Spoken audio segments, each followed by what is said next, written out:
चलिए तो हम देखते हैं। कभी थोड़ा थोड़ा वो पड़ता है ना, कभी कभी ऑनलाइन वाला हल्ला करने लगता है सब। ये लाइट नहीं है तो ये नहीं है वो नहीं है, सबको बहुत है ना नखड़ा रहता है। आगे बढ़ते हैं। हाँ उसको बंद कर दो। ये वाला डायरेक्ट है, उसी से उसको छोड़ के बंद करना पड़ेगा। हम आपको इससे पहले केस में सारे संविधान संशोधन पढ़ा दिए थे। हाँ, अब महत्वपूर्ण केस स्टडी रह गया था, प्रस्तावना थी, ये सब चीजों के बारे में जो लास्ट में बता था। वही केस स्टडी को ही विवाद कहते हैं, प्रमुख विवाद या केस वगैरह हो गया। प्रस्तावना पढ़ा दिए थे। नहीं। अब महत्वपूर्ण केस में जो विवाद था उसमें कितना है, 20-25 होगा।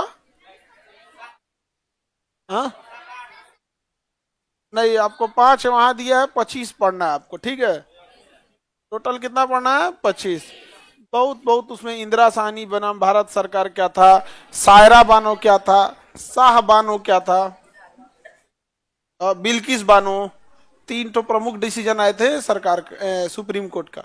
अभी बिल्किस बानो वाला केस तो बहुत हाल फिलहाल में आया था। कई आदमी को सायरा बानो और शाह बानो समझे में नहीं आता, दोनों एक ही लगने लगता है।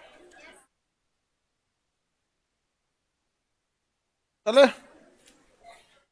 लाइव हो गए सर।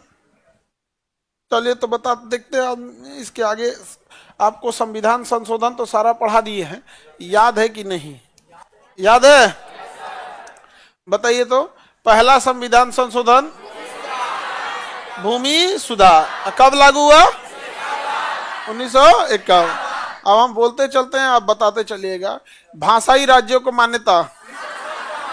और हम सन पूछ के क्या करेंगे? 1956। बकलोल वाला आंसर देता है लोग। 1956 जान के हम क्या करेंगे? भाषाई राज्यों को मान्यता, 7वां संशोधन। कौन था?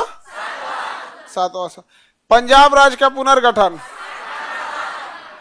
कौन था? 18। सहयोग पंजाब राज्य का। 8वां संशोधन किससे था? SC/ST। अभी कौन सा संशोधन है जो SC/ST का आरक्षण 2030 लेके चला गया? 104। भाषा से रिलेटेड संशोधन। इधर लड़की लोग बताओ तो, इधर बताओ। भाषा संबंधित तुम बताओ उधर से। अरे बाप रे बाप रे, पहले ही सरेंडर बोल दिया। इधर से बताओ आप लोग। 20, 40, 92।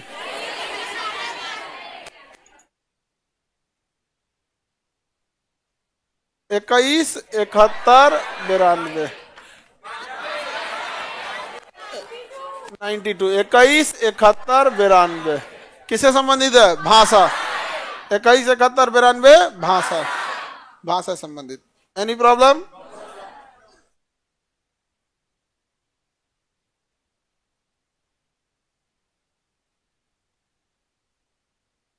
उस पे बैठा कौन है? उस पे गर्ल्स वाले पे उठ जाओ कल मुआ।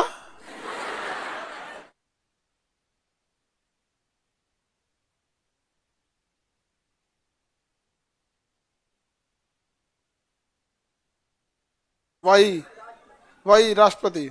संसद को अनुमति के बाद राष्ट्रपति हटाएंगे। आगे बढ़े।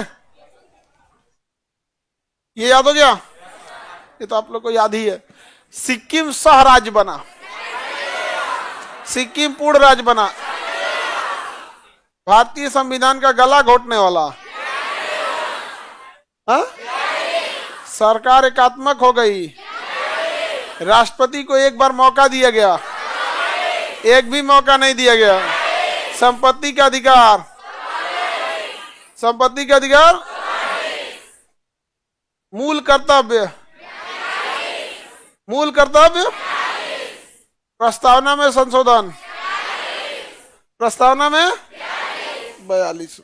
Any problem? ये तो प्रस्तावना वाला भी देख लिया आप लोग। दल बदल, 18 साल आयु मताधिकार की। वोट 18 साल पे 61। दल बदल, एससी आयोग, एससी आयोग, हाँ 65, एसटी आयोग 65, 65 तो एससी है, एसटी आयोग 80 नहीं, ओबीसी आयोग, ओबीसी आयोग इधर 105 कौन बोल रही है? ये बोलिए ना, आप पे से दम लगा के बोलिए। ओबीसी आयोग बताइए। लाइव वाले तुम लोग ऐसे धीरे धीरे टाइप करो, अभी कुछ गुड मॉर्निंग करना रहेगा ना, धक धका के टाइप करेगा सब, अटक गया सब बेचारा।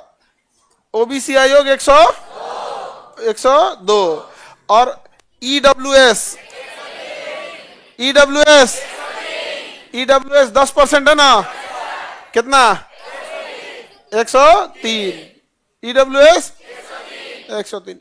ये तो एकदम हर हाल में पूरा सब आ गया इसमें, नहीं आ गया? Any problem?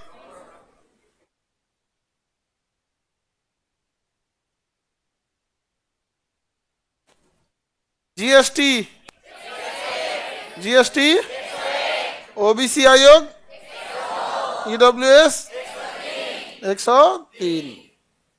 दिल्ली और पांडिचेरी में विधानसभा, दिल्ली पांडिचेरी में विधानसभा 69 और राष्ट्रपति के निर्वाचक मंडल में कितना में? उसको राष्ट्रपति के निर्वाचक मंडल में भाग लेने का अधिकार दिया, किसमें? 70। समझ में आ गया? कितने लोग ईमानदारी से हाथ उठाओ जिन्हें संशोधन याद नहीं हुआ? ईमानदारी से, ईमानदारी से हाथ उठाने में क्या जा रहा है? बस हाथ नीचे करिए। इस साल तो आप लोग का जॉब नहीं होगा, ठीक है?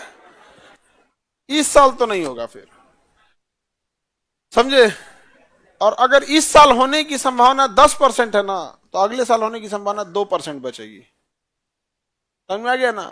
क्योंकि रेस का खिलाड़ी समय के साथ थकते जाता है, लेकिन अफसोस कि वो उम्मीद में होता है कि हम जीत जाएंगे। ये रेस होता है, रेस, याद रखना। इसमें समय के साथ तुम थकोगे, और जो तुमसे आगे निकल गया ना रेस में, वो तुमको पीछे करना बड़ा मुश्किल हो जाएगा। बट ना, आपको आपका जो बिहेवियर होता है कि हम बाद में कर लेंगे, पढ़ लेंगे बाद में, ये आपको किसने बर्बाद किया? इसमें आपकी गलती नहीं है, आपका स्कूलिंग सिस्टम ने आपको बर्बाद किया। प्रोजेक्ट दिया काम करने के लिए, आप बना के नहीं गए, स्कूल में कोई सजा नहीं मिली। टेबल याद करने को दिया, आप याद करके नहीं गए, स्कूल में कोई सजा नहीं मिली। लेट से भी गए, गेट फान के घुस गए, कोई दिक्कत नहीं है। बात माने ना, तो आपको ना 15 साल तक आप स्कूल में जिंदगी जी के आ रहे होते हैं। आप अपने शुरुआत के 15 साल तक अपनी स्कूलिंग लाइफ को जी के आ रहे होते हैं। ये आपका हैबिट हो जाता है, समझे? और ये बिहेवियर ही आपको बर्बाद करता है, और कोई नहीं बर्बाद करता। इतना पढ़ाने के बाद गधों, जब तुमको नहीं याद हुआ तो तुमको क्या लगता है घर पे याद हो जाएगा? माँ का दूध पी के कोई मजबूते नहीं हुआ तो डब्बा के दूध में पहलवान बनेंगे। क्लास में आदमी याद कराया और 3 दिन समय दे के इस चीज को, उसमें भी अगर नहीं याद हुआ तो इतना तो अपने आप को बेवकूफ मत बनाओ कि तुम घर पे पढ़ के याद कर लोगे।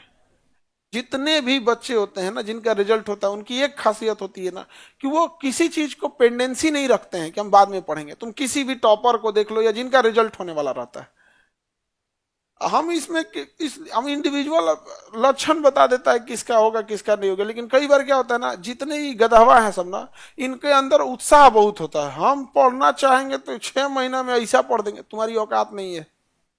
6 महीना 10 घंटा पढ़ने के लिए है, मतलब एक हौसला होना चाहिए। 10 घंटा बैठ के पढ़े हो ना, कल से कमर का ऑपरेशन होने लगेगा। जो नहीं पढ़ा है सो उनको कर रहे हैं कि खाली 4 घंटा इंस्टाग्राम चला सकते हैं। 4 घंटा जिस दिन किताब देख लेंगे ना, नींद आने लगेगा उनको। मेरा काम आप लोग को पढ़ाना है, जो हम बता रहे थे उसको देखिएगा। और इस तरह से पढ़ाई जो आप कर रहे हैं, ये आपके माता पिता का भेजा हुआ पैसा है, और जिसको आप लोग यहाँ आके बर्बाद कर रहे हैं। उससे ज्यादा कुछ नहीं। यही करना था, घरे बैठ के ऑनलाइन कर लिए रहते, कम से कम पैसा तो बचल रहता।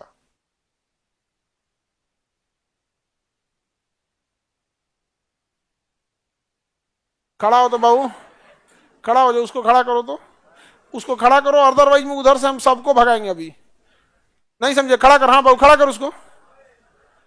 हाँ उसको उठा के लाओ, इधर उठाओ ना, उठाओ। खड़ा हो जा बाबू, नहीं तो हम आएंगे तो उस एरिया में 10-15 ठो को ले जाएंगे।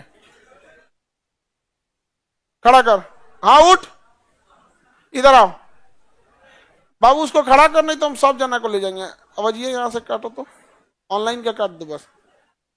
उठाओ ना उसको, कौन है बस वहां से खड़ा।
सर आज खुद ले गए थे उसको। हाँ हाँ, अब हम हैंड ओवर कर दिए हैं, अभी सर्विसिंग हो रही है।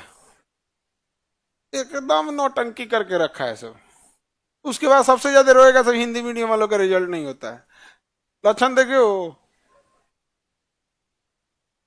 ये अपना अपना पढ़ाई खुद नहीं करेंगे, सीरियसनेस तो है ही नहीं है। सबसे लेट, सबसे ज्यादा, उसके बाद क्या कहेगा लोग, सबसे देर मेहनत हम ही लोग करते। ले बताइए, 15%, मंत्रिमंडल 15% से अधिक नहीं होगा। 15% से अधिक नहीं होगा। 15% से अधिक नहीं होना चाहिए। पंचायती राज, नगर पालिका, लोकसभा की सीटें 2026। शिक्षा, शिक्षा कोलोजियम को वापस लाया गया, कोलोजियम वापस लाया 92 99। बांग्लादेश से भूमि हस्तांतरण 100। भाषा 21 71 92, 21 71 92 भाषा था। ये तो 101 याद ही रहेगा। क्या था? 102 ओबीसी, 103 हाँ ईडब्ल्यू, 104 2030 2030 क्या चीज 2030? तो SC ST को आरक्षण 2030 तक रहेगा। मंत्रिमंडल 15% से अधिक नहीं होगा। 26 तक विधि नहीं होगी। 84। प्राथमिक शिक्षा ST आयोग, ST आयोग, ST आयोग। सीक्वेंस में आपको कुछ भी नहीं करना है, इसको एक जगह अगर बना के रख लेते हैं, डेली अगर इसको आप नहीं देखिएगा तो याद नहीं होगा, डेली नहीं देखेंगे तो याद नहीं होगा, याद रहेगा। अच्छा 106 वाला क्या है भाई? 105 इंपॉर्टेंट नहीं थे, 106 वाला किसी को आइडिया? अभी लागू नहीं हुआ है, लेकिन 106 किसी को आइडिया है? कुछ आइडिया? अभी तो हुआ नहीं है आगे।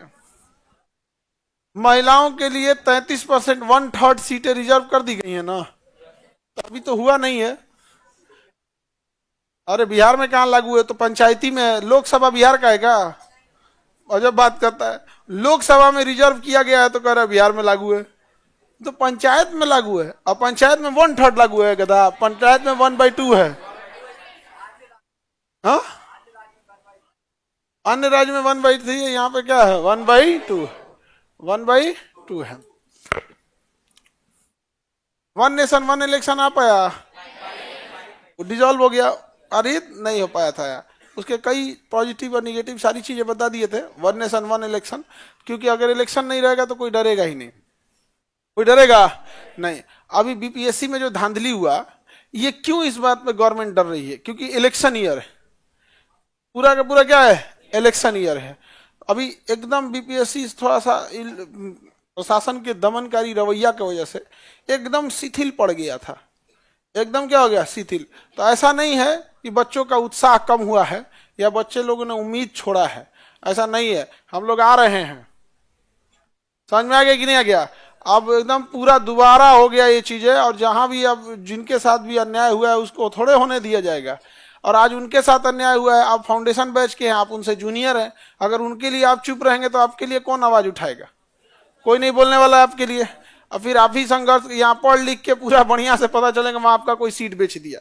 और एगो डीएसपी 3 महीना जेल काट के आया है और डीएसपी छूट गया है, और प्रशासन उसको, सरकार उसको बचा रही है। और डीएसपी अगर छुट्टा घूमा तो कुल सीट बेच देगा, कुल सीट बेच देगा वो। ये सब धांधली है, भ्रष्टाचार के चक्कर में 3 महीना जेल काट के आया है। अभी उसको उसका भी सबक सिखाना पड़ेगा, और नहीं तो उसको छोड़ दिया जाएगा ना तो पूरा सीट बेचते रहेगा। उन्हें से रायता फैलाते रहे, हम लोग साफ करते रहे। एक के बार सबको निपटाना है। अब बीपीएससी भ्रम में ना रहे कि किसी को जेल डाल देंगे, किसी को डिटेन कर देंगे, एफआईआर कर देंगे, किसी पे नोटिस भेज देंगे तो कोई डर जाएगा, बल्कि उससे ज्यादा तैयारी करके आएगा। आएगा कि नहीं आएगा? तो अभी तो हम लोग फिर से वापस होगा वैसे ही, जैसे कैसे नॉर्मलाइजेशन रद्द हुआ था ना, वैसे री एग्जाम भी होगा। और कुछ चीजों की जरूरत होती है उससे पहले, जैसे बिल्डिंग बनता है ना, तो जब नींव खोदाता है तो दिखता नहीं है, तो कुछ दिन से नहीं दिख रहा था, अब फिर से अब नींव बराबर हो गया, अब ऊपर आ गया, अब दिखना चालू हो गया। समझ में आया कि नहीं आ गया?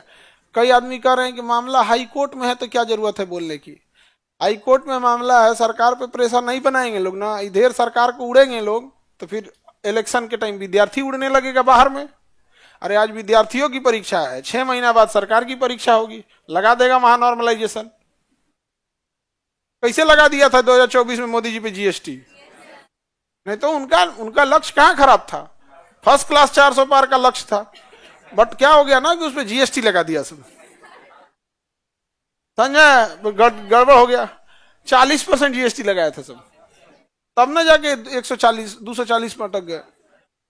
और उसी तरह सरकार का है कि वो अगर ऐसे ही करिएगा तो इलेक्शन में क्या लगा देगा। और अब विद्यार्थी सब समझदार है, सबको पता है कि कौन उनके साथ गड़बड़ कर रहा है, सरकार कैसे चुप बैठ रही है, कैसे नहीं कर रही है। हम लोग को भी अब हाई कोर्ट में है तो उससे क्या, जैसे मान के चलिए हम ही वकील रखे हैं और हमको पता है कि हम गड़बड़ हैं, लेकिन अगर हमारे अंदर मानवता जाग जाएगी तो हम अपने वकील को कह देंगे कि अब रहने दीजिए, बचाने की कोशिश मत कीजिए। कभी कभी फिल्म में देखिएगा ना, वकील बचा लेता है सब, लेकिन लास्ट में कोई उसकी मानवता जाग जाती है, फिर वकील साहब को रोक देता है ना, अब हो गया, अब न्याय होना चाहिए। तो सरकार भी वकील साहब का हाथ पकड़ ले कि देखिए अब हो गया। बहुत हथकंडा होता है ना, वहां जाके कह देंगे कि सारा सबूत जल गया, एगो बिल्डिंग में आग लगेगा, कह देंगे सारा सबूत जल गया, तो कोर्ट क्या कहेगा, फटकार लगा के छोड़ देगा।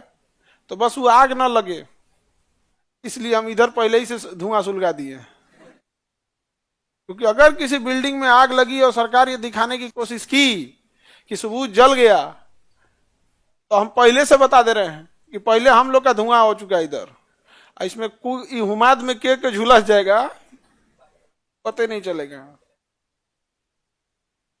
सर एकदम होके रहेगा, अब विश्वास हो गया, आप फैन, अरे भाई हम कहिया नहीं है, हम कहिया नहीं है, बस रहेगा आदमी, दोबारा फिर होगा ये गड़बड़ है, एकदम गड़बड़ है। आप लोग तो ही हैं, आप लोग सीनियर के लिए आप लोग खड़े रहेंगे, क्योंकि फिर आपके पीछे आपके जूनियर खड़े हैं, और चुपचाप हाथ पे हाथ रख के बैठे रहिए। 2000 सीट में बेचबो करेगा तो 300 के लिए कुछ 70वीं बीपीएससी में 2000 से ज्यादा सीट है, 2500, उसका अगर सीट बेच भी देगा ना तो कुछ बच जाएगा। जरा सोचो, जहिया 300 सीट निकलेगा और ओमे से बेच दे 250, तो तुम्हारे लिए बचेगा कौन चीज। अब तुम्हें बता रहे हैं हम, अब आदमी उसका नाम नहीं बताएंगे, वो टॉप कर गई थी, एक महिला थी बीपीएससी, उसको जानबूझ के फिर पीछे किया गया, रिजल्ट पब्लिक करने से पहले उसको नीचे किया गया कि टॉप कर गई है भाई, इससे मीडिया पूछेगी तो कुछ बता नहीं पाएगी, तो उसको रैंक 1 था उसका, उसको भेजा गया, एग्जैक्ट बता देंगे तो आप लोग ढूंढ लेंगे उसका नाम क्या था, हम बता देते हैं 20 से 25 रैंक के बीच में उसे भेजा गया, 20 से 25 रैंक पे उसे भेजा गया जानबूझकर। करना क्या है, 15 नंबर काट दो, घसक गया, 15 नंबर काटेंगे फिर कैटेगरी वाइज घसकेगा, कुछ कुछ करके होगा। ये हाल तक की तो धांधली सेटिंग हुई है। अभी पद पे है एसडीएम, अभी पद पे है एसडीएम, ऐसे नहीं एसडीएम बदतमीजी से बतियाता है सर, तुम कौन हो, अभी हाजीपुर में देख रहे थे ना वैशाली में क्या हुआ, तो वो भी का हमको लगता है इधरे उधरे से है। तो आप लोग रेडी है ना, ये क्योंकि आप लोग जूनियर बैच वाले हैं तो उनके लिए मतलब डिजिटली सपोर्ट रहेंगे, या फिर जो जा सकते हैं वो फिजिकली सपोर्ट में वहां रहेंगे। हाँ, कहाँ क्या करना है क्या नहीं करना है हम ही बताएं, ताकि प्रशासन हमारा आज लेके चल जाए। हाँ, ऐसा तो ऐसा बैल बैल रहता है, सब पूछ रहा है, सब बताइए ना सर, हम कह रहे हैं बैला कहीं तू क्या चाह रहा है, हम आजे चल जाए। वो तो आप लोग हैं, तो जो हम लोग ठीक ठाक यहाँ बचे हुए हैं ना, तो उन लोग का तो बस चले तो इनकाउंटर कर दे। आपको क्या लग रहा है हम लोग के लिए थाली सजा के बैठा होगा सब, उन लोग कितना कोसता होगा, कितने बड़े लेवल पे सोचो, जो 1000 करोड़ का घोटाला करके बैठा होगा, छोटा मोटा आदमी है। यहाँ गांव का एक ठेकेदार जो मामूली सड़क बना देता है वो ऐंठ में रहता है, कोनो का चिमनी चल रहा है तो अपने आप को तो समझिए, अपने आप को एरिया का वो समझिए कि डाकू है, वो गब्बर कैसे चलता था। तो जो 1000 करोड़ का घोटाला किया होगा उसके लिए लड़ना इतना नॉर्मल चीज है, कब का कब क्या कर देंगे लोग। तुम लोग का क्या लगता है कोचिंग पे जांच कराओ, ये कराओ वो कराओ, काहे लिए होता है। हाँ, हमारा तो जांच जब हुआ अभी इधर, तो मेरे मम्मी पापा तक का अकाउंट खंगाल दिया गया। ये लोग चाहे जितना जांच करा ले, इनको पता नहीं होता है कि जो जांच करने के लिए जिसको भेजा गया है ना, उनके ऑफिस में बाद में बैठा है, पहले ई बेंचवा पे बैठा है, बाद में उनके ऑफिस में, उनको पता नहीं चलेगा। आदेश देते रह जाएंगे ऊपर से। गुरुजी ये तो मम्मी पापा का भी अकाउंट खंगाल लिया, वो मम्मी और पापा का अकाउंट खंगाल लिए सब। उसके बाद कहें सब कि नहीं इनको नहीं टच करने लायक है, क्योंकि यहां फंसा नहीं पाएंगे। और बाद ये आदमी जब दिखाना चालू करेगा तब तो नाप देंगे हम, और उसके बाद हम अकाउंट खंगालेंगे कि किसकी पत्नी में अकाउंट में गया है, किसके साला में गया है पैसा। हमको पता है कि कौन किस चैनल के थ्रू पैसा लेता है। हमारा किसी से मतलब नहीं रहता है ना। हम लोग कभी आप सुने नहीं होंगे हमने किसी राजनेता के बारे में कुछ बोले। खराब व्यवस्था के बारे में जरूर बोलते हैं कि हमारी वित्त मंत्री शिक्षा पर 18% जीएसटी लेती है, ना कि हमको वित्त मंत्री से कोई मतलब है। वो पॉपकॉर्न खाएं कि सादा पॉपकॉर्न खाएं हमको मतलब नहीं है, प्याज खाएं न खाएं हमको मतलब नहीं है। हमारा मतलब है कि एजुकेशन पे 18%। ना ही हमने कभी शिक्षक को बोला कि ये शिक्षक खराब ही अच्छा। हम एक चीज हमेशा व्यवस्था पे बोलते हैं कि आप महंगी फीस मत लो, रिजल्ट मत खरीदो, नहीं समझे। बाकी हमको किसी शिक्षक से कोई मतलब नहीं रहता। कभी सुने हो कि फलाना शिक्षक, हालांकि शिक्षक जब किसी की बुराई करने लगे समझ जाना उसका बैच नहीं बिक रहा है। तो बैच नहीं बिक रहा है ना, तो उसके लिए एक अच्छा तरीका ये होता है कि कोनो को लगे कुछ करना। अब जैसे कोनो उठ के कहे कि लता मंगेशकर हमेरे से गाना सीखी है, तो बहला को कोई पूछेगा नहीं, लेकिन कहेगा ना रे पगला कौन ची है रे तुम यहाँ पर। लेकिन होता क्या, जो जमीन से गिरा है ना उसको एक अलग होता है, लोग हमको भी जाने। तो जब भी कोई शिक्षक बुराई करने लगे किसी दूसरे शिक्षक का, तो तुम समझ जाना कि उसका बैच नहीं बन रहा है। समझ में है कि नहीं आगे, तो टोक देना कि पढ़ाओ ना। तो हम लोग कभी किसी राजनेता के बारे में कभी कुछ बोले हैं कि कौन किसी पार्टी के, या व्यवस्था रहेगा गड़बड़ है। लेकिन चुनावी वर्ष है, और अगर बच्चों का मांग पूरा नहीं होगा तो फिर जो बच्चे बोलेंगे हम वो बोलेंगे। नहीं समझ में आ गया। हम बताएंगे कि ये इंसान था जिसने रोका था, ये अधिकारी है जो रोका है। एगो तो डीएसपी है, इसको तो छोड़ना नहीं तुम लोग। हाँ नहीं, ये लोग को तो नहीं ज्यादा भूत चढ़ गया है। अब पद पे क्या बैठ गए लोग, किस तरह से धांधली सेटिंग से बैठे हमरा नहीं पता है, और पैसा ऐठ नहीं लगा।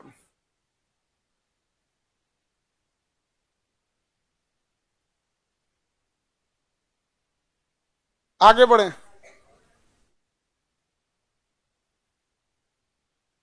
फीस को लेके हमेशा बोलते हैं, हमको नहीं, शिक्षक को थोड़े बोल रहे हैं। फीस को लेके बोलते हैं अपने लिए, तोरे लिए के लिए ना, फीसे के लिए ना बोलते हैं, तो अच्छी बात है। आज दम नहीं होता है किसी का फीसवा बढ़ा देने का।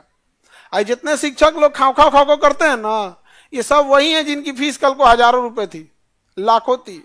बाकी हमसे उनको क्या बैर है। संशोधन वाला याद हो गया।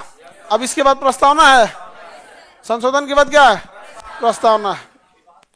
विवाद वाला के लिए पीडीएफ देना पड़ेगा, क्योंकि आप में 5 ही पीडीएफ है और 25 है वो। तो अभी क्या है कि फाइल पता नहीं कैसे ये सब करप्ट कर दिया सब वहां पे, इसलिए नहीं। तो हम थोड़ा सा आगे वाला बता देते हैं, फिर उसमें बताएंगे हम। सर वो डीएसपी महिला है, नहीं रे पुरुष है वो। एक आते को महिला करप्ट मिलेगी सब, बाकी महिला सब नहीं। उन लोग महिलाओं को समाज ने इतना नीचे गिरा दिया है ना कि उनको जॉब लग जाता है तो एकदम उतने में उनको मतलब खुश हो जाती है, भाई मेरा जिंदगी सुधर गया। उनका जितना उनकी ख्वाहिश थी उतना हो गया। लेकिन कुछ कुछ चंट महिला आ जाती हैं सब, तो कुछ कुछ चंट अधिकारी आ जाती हैं, वो सब भी हजार हजार करोड़ का घोटाला कर देती है सब। समझ में आया। और री एग्जाम अगर नहीं कराएंगे लोग, री एग्जाम अगर नहीं कराएंगे तो हम तो पटना के ही रहने वाले हैं, और हमें बहुत अच्छे से पता है क्या चीज कैसे होता है, कि 1000 करोड़ किधर गया है। हमको कुछ नहीं करना है।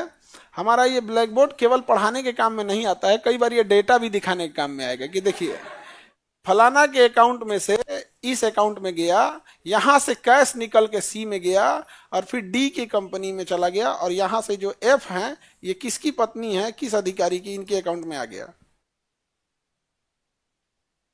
नहीं समझ में आ गया। और इस भ्रम में कोई ना रहे कि अकाउंट में किसके कितना पैसा है, ये केवल आप ही देख सकते हैं।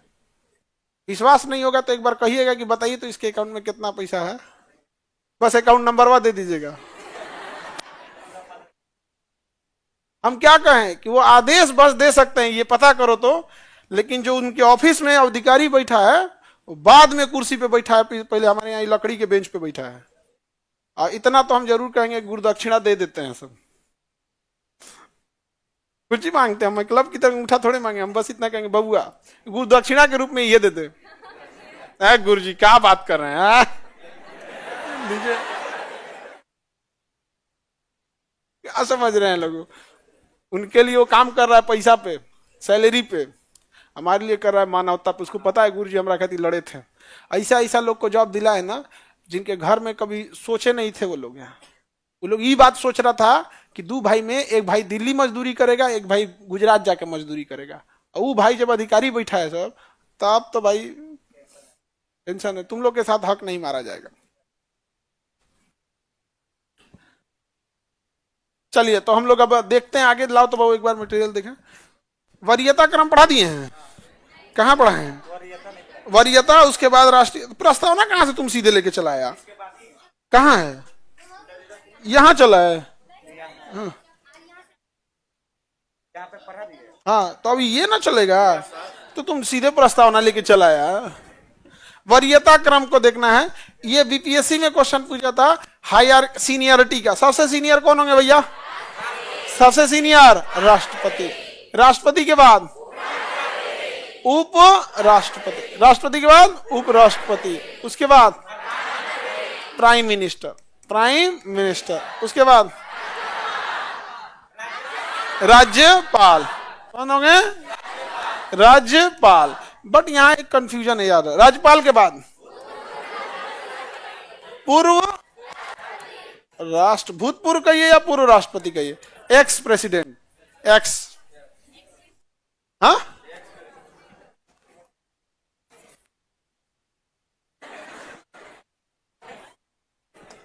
तो तुम लोग हंस क्या रहे हो, उसको एक्स ही बोला जाता है।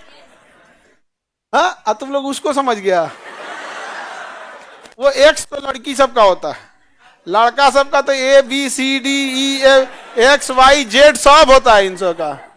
ये तो बैल सब अभी होली के छुट्टी में जाएगा सो ना, तो बस में 2 घंटा बैठेगा तो वहां को पसंद है।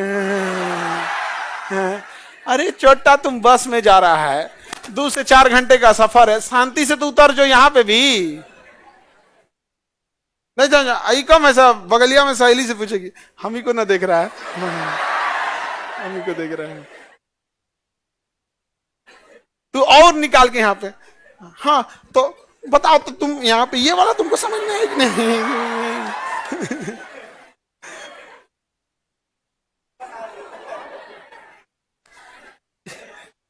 एक की ओर से लड़की लोग बताओ गलत बोल रहे हैं। हाँ ए लड़का लोग बोलो ऐसे नहीं करती है सही साहब। देखो यहां पर एक चीज ध्यान रखना, पूर्व राष्ट्रपति या भूतपूर्व राष्ट्रपति वही बात है, बट यहां पर जो राज्यपाल होते हैं ये कभी कभी इधर चले जाएंगे। जैसे अगर हम बात करें उत्तर प्रदेश की, क्या बात करें उत्तर प्रदेश, तो अगर कोई व्यक्ति उत्तर प्रदेश में खड़ा है और वहां सीनियरिटी की लिस्ट लगी है, तो यूपी में अगर है तो सबसे पहले कौन आएंगे, ये लोग में तो कोई दिक्कत नहीं आएगा, राष्ट्रपति, उपराष्ट्रपति, प्रधानमंत्री। उसके बगल में राज्यपाल बैठेगा तो केवल यूपी का, कि राज्यपाल की सीनियरिटी लिस्ट केवल उसी राज्य में आएगा। अब पता चला बिहार के राज्यपाल वहां खड़े हैं तब नहीं, राज्यपाल की वैल्यू उसी राज्य में है, अदरवाइज में बाकी जगह वो स्टेट गेस्ट है। क्या है वो, स्टेट गेस्ट। स्टेट गेस्ट बड़ा पोस्ट होता है, स्टेट गेस्ट का एक्सेसिबिलिटी बहुत जबरदस्त होता है, उसका कोई वो नहीं होता है। तो ऐसे डिस्ट्रिक्ट गेस्ट अगर आए बन के जाएंगे ना, डिस्ट्रिक्ट में कहीं पे भी आप जा सकते हैं, किसी सरकारी भवन ही सब में स्टेट गेस्ट बन के जाएंगे तो पूरे स्टेट में जा सकते हैं। हमको सिक्किम में स्टेट गेस्ट बन के गए थे तो हमको एक बढ़िया मौका मिला, विधानसभा चलते हैं। तो फिर कहाँ चलेंगे सर, यहाँ ये वाला मार्केट है, ये गांधी मार्केट है, ये है यहाँ मोमो अच्छा, ये वो। हम कहें नहीं, राज्य कहाँ से कंट्रोल होता है, विधानसभा। तो विधानसभा, तो अरे विधानसभा, उनको लगा कि घूमने फिरने के पहाड़ वार के बात करेंगे, हम कौन जी देखेंगे पहाड़ वार, नहीं समझ में आ गया। वहां बैठ के देखा जाए जहां से पूरा राज्य हिला दिया जाता है। हाँ झुलवा झूल के क्या करेगा आदमी यहाँ, तो तुरंत थोड़ा टाइम लगा, आधा घंटा वो सब तैयार करने में, कौन अधिकारी क्या है वहां पे। बट सिक्किम अलग बात है भाई, वो डेमोक्रेसी तुम्हें जमीन पर दिखेगी, डेमोक्रेसी जमीन, वहां हाथ दे के तुमको मतलब सीएम से कुछ कह सकते हो, यहाँ हाथ दोगे हाथ काट लेगा।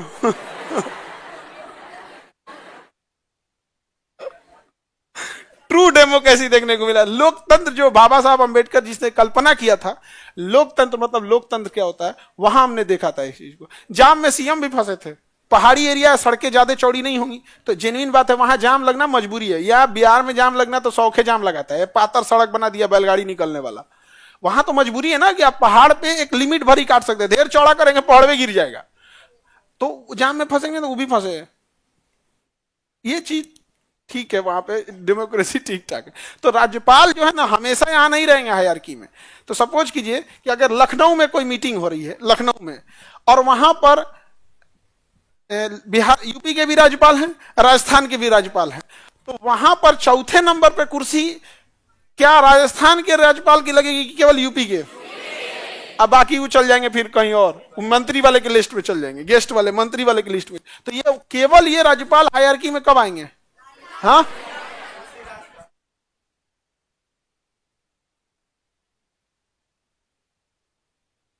आगे बढ़ जाएं। Any problem? क्या ये हर जगह होंगे उसी राज्य? अब सपोज कीजिए कि कोई गुजरात के राज्यपाल आए, गुजरात के राज्यपाल आए, तो क्या बिहार में वो इस चौथे नंबर पे आएंगे? लेकिन गुजरात में चौथे नंबर पे आएंगे, गुजरात में चौथे नंबर। समझ में आ गया कि नहीं आ गया? आगे बढ़े। और अगर स्टेट की बात करें तो स्टेट में अगर हम, ये तो सेंट्रल हायरार्की है, स्टेट हायरार्की तो है नहीं, सेंट्रल हायरार्की ये है। स्टेट हायरार्की में सबसे आगे आएंगे राज्यपाल। क्या आएंगे? राज्यपाल। और उसके बाद चीफ मिनिस्टर। चीफ मिनिस्टर उनका प्रोटोकॉल अलग होता है, राज्यपाल साहब का प्रोटोकॉल अलग होता है, बहुत जब उनके प्रोटोकॉल अलग होता है। अभी आचार्य कुणाल किशोर जी का नहीं रहे तो उनके 10 कर्म का होता है, तो कहीं वो नहीं, अब हम तो धार्मिक नियम कानून उतना हमको क्या पता, तो कहीं 13 पे होता है, कहीं 11 पे, कहीं 10 में, तो 10 कर्म पे तैसे फूल अर्पित किया जाता है। अब हमको कुछ बुझाता, वो हम नियम कानून भाई हमको लगता है कहीं गड़बड़ हो जाएगा तो लगेगा लोग कहने की नहीं बुझा रहा, तो हम दूसरे का देखा देखी कर देते हैं। उसके बाद हमको एक आदमी कहे कि यहाँ चलिए बैठने, तो हमको लगा इसके बाद उधर भी होगा, वहां हमको बैठा दिया गया। तो देखिए तो यहाँ तो सब गेस्ट लोग हैं, तो हमको समझ भी नहीं इसके बाद करना क्या। तब तो राज्यपाल साहब आके बैठ गए। ले, अब राज्यपाल साहब बैठ गए तो हम कैसे जाएंगे? हाँ, तो हम क्या करें भाई? तो हम राज्यपाल साहब को तो प्रोटोकॉल फॉलो करना पड़ेगा। हम क्या अब क्या करें? एक मिनिस्टर साहब थे हमारे बगल में, उनसे कहें री एग्जाम कराना दीजिए। वहां भी बोल दिए उनसे, सर री एग्जाम कराना दीजिए हाँ प्लीज सर। इधर शिक्षा मंत्री थे। समझ में आ गया कि नहीं? इनसे क्या ही बोला जाएगा। इनसे तो बोलेंगे नहीं, इनसे कराने दीजिए री एग्जाम। तो फोटो खींच लिया सबको, तो कह रहा ऐसे कि काहे नहीं बोले कि री एग्जाम के लिए? रे बैला, फोटो में से ऑडियो कब आने लगा? तो पूछ ले जाके हम बोले हैं कि नहीं, तुम्हारा पहुंच जाके पूछ लो, और वो कह देंगे नहीं बोले हैं। नहीं समझ आ गया? लेकिन हमको भी लगा कि भाई दूसरे के घर में आए हैं और कोई शुभ चीज तो है नहीं, ये तो बड़ा दुख का चीज है वहां। लेकिन हम जाए कैसे जाए वहां पे? हम तो चुपचाप बैठे थे। तब तक सारे मीडिया उडिया वाले लोग बोलने लगे, तो स्टेट गेस्ट में राज्य में सबसे बड़े कौन है? तब हम साइड से गए, हम कहे कि ठीक है, उनका प्रोटोकॉल है, प्रोटोकॉल बहुत जबरदस्त होता है वहाँ, मार कमांडो मांडो सब उतर जाएंगे लोग, मेटल डिटेक्टर कौन क्या रहेंगे यहाँ, अलग लेवल का पावर होता है राज्यपाल का। कभी राजभवन में जाइएगा तो आपको पता नहीं चलेगा कि हम यहाँ, ऐसे लगेगा अंबानी के घर में आ गए। कालीन लगा है पूरा इतना मोटा, कम से कम जितने कालीन लगे हैं ना, जितना कालीन लगा होगा वो करोड़ रुपए से तो कम का कालीन नहीं है, जिसपे लोग पैरों से चलते हैं। ये सबसे सस्ता कालीन है, ये सबसे सस्ता कालीन होता है। ये कालीन थोड़ी है जी। ये तो जैसे भोजन में खिचड़ी क्या है, भोजन में क्या खिचड़ी है टेम्पोररी चलाने के लिए, वैसे ही ये है। तो राज्यपाल हमेशा यहाँ रहेंगे नहीं ना। और उसके बाद कौन आ गया? हाँ, उसके बाद आएंगे स्पीकर और सीजीआई और मंत्री। स्पीकर और सीजीआई, स्पीकर का जितना पावर है उतना ही किसका पावर है? सीजीआई का। स्पीकर का जितना पावर है उतना ही पावर किसका है? सीजीआई का। स्पीकर, स्पीकर लोकसभा के स्पीकर और चीफ जस्टिस ऑफ इंडिया, ये दोनों का पावर क्या रहता है? सेम, स्पीकर और उसके बाद से मंत्री और विपक्ष, जितना पावर मंत्री का है उतना ही पावर विपक्ष का है। इतना याद हो जाएगा ना तो आपसे हायरार्की नहीं छूटेगी। आपसे हायरार्की नहीं छूटेगी। हालांकि आपको ऑप्शन में क्वेश्चन में 4 गो रहता है, बट जरूरी नहीं कि यही 4 सीक्वेंस में दे। एक तो यहां से उठा लेगा, एक यहां से उठा लेगा, एक यहां से उठा लेगा, एक यहां से उठा लेगा। अगर आपको ये 7 सीक्वेंस याद है ना, तो एटलीस्ट समझिए कि आपको 3 टॉप हायरार्की याद है, तो जो इसके बाद मिलेगा ऑप्शन 4 पे जाएगा, यहां से आपका काम हो जाएगा। टॉप बस 7 हायरार्की आपको याद रहना चाहिए। वैसे हायरार्की याद रखोगे तो भाई अब तुमको नीचे आना पड़ेगा ग्रुप डी लेवल तक, फिर उतरते बाद मंत्री खत्म होंगे तो फिर उसके नीचे आ जाओगे chief secretary, additional chief secretary, तो ये नीचे आते आते पागल हो जाओगे। फिर उसके बाद से फिर उधर पुलिस डिपार्टमेंट में घुसा देगा तो डीजीपी, उसके नीचे आओगे DG, ADG, IG, DIG, SSP, SP, ASP, DSP. उसके बाद से फिर नीचे आओगे तो फिर इंस्पेक्टर, एसएचओ, फिर दरोगा, फिर सिंगल स्टार वाला दरोगा जो प्रमोशन से आता है, एएसआई, एसआई नहीं आएगा, एएसआई आएगा, फिर हेड कांस्टेबल, कांस्टेबल। उतना हायरार्की याद करो पागल हो जाओगे। ये 7 याद रहेंगे, बोलिए।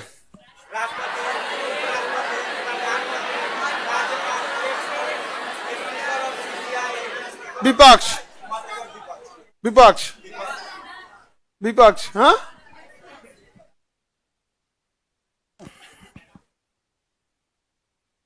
बताइए आप।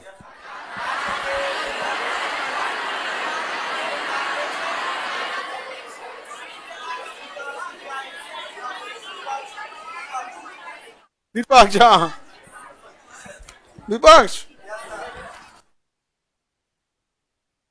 सबसे पहले राष्ट्रपति, उसके बाद प्राइम मिनिस्टर, प्राइम मिनिस्टर। अब इतना से ना सेंट्रल की कंप्लीट हायरार्की खत्म हो गई, सेंट्रल की कंप्लीट हायरार्की खत्म हो गई। ऐसे सबको याद रहेगा, राष्ट्रपति, उपराष्ट्रपति, प्राइम मिनिस्टर, समझ में। अब ये तीनों चाहे जहां भी पैर रखेंगे वो किसी ना किसी राज्य में आएगा। हवा में तो पैर लटकेंगे नहीं, तो किसी ना किसी राज्य में आएगा, तो उस राज्य का राज्यपाल को लेना पड़ेगा। अब दिल्ली में है तो उपराज्यपाल आएंगे, समझ में आ गया कि नहीं आ गया। अब दिल्ली में तो इलेक्शन कंप्लीट हो गया, अब एटलीस्ट ना ये जो ननद और भौजाई का झगड़ा चल रहा था ना दिल्ली में, ननद भौजाई समझ रहे हो, राज्यपाल और चीफ मिनिस्टर, चीफ मिनिस्टर कुछ कहते थे राज्यपाल मन में नहीं करते थे, साइन नहीं करेंगे, लटका देंगे। तो एटलीस्ट इससे वहां के सिस्टम को छुटकारा मिल गया। बाकी इलेक्शन में हार जीत का क्या है क्या नहीं, वो लोग हम लोग का तो वो सिलेबस नहीं है, ठीक है। आगे बढ़े, इतना याद रखना कि जब तक आप अपने पैर पे नहीं खड़े होंगे तब तक आपको बहुत दिक्कत आने वाला है। एक चीज इस बार बहुत अच्छा किए हैं कि जो 12 लाख रुपए तक कमा रहा है वो टैक्स फ्री है, लेकिन 14 लाख कमा लोगे तब गए काम से।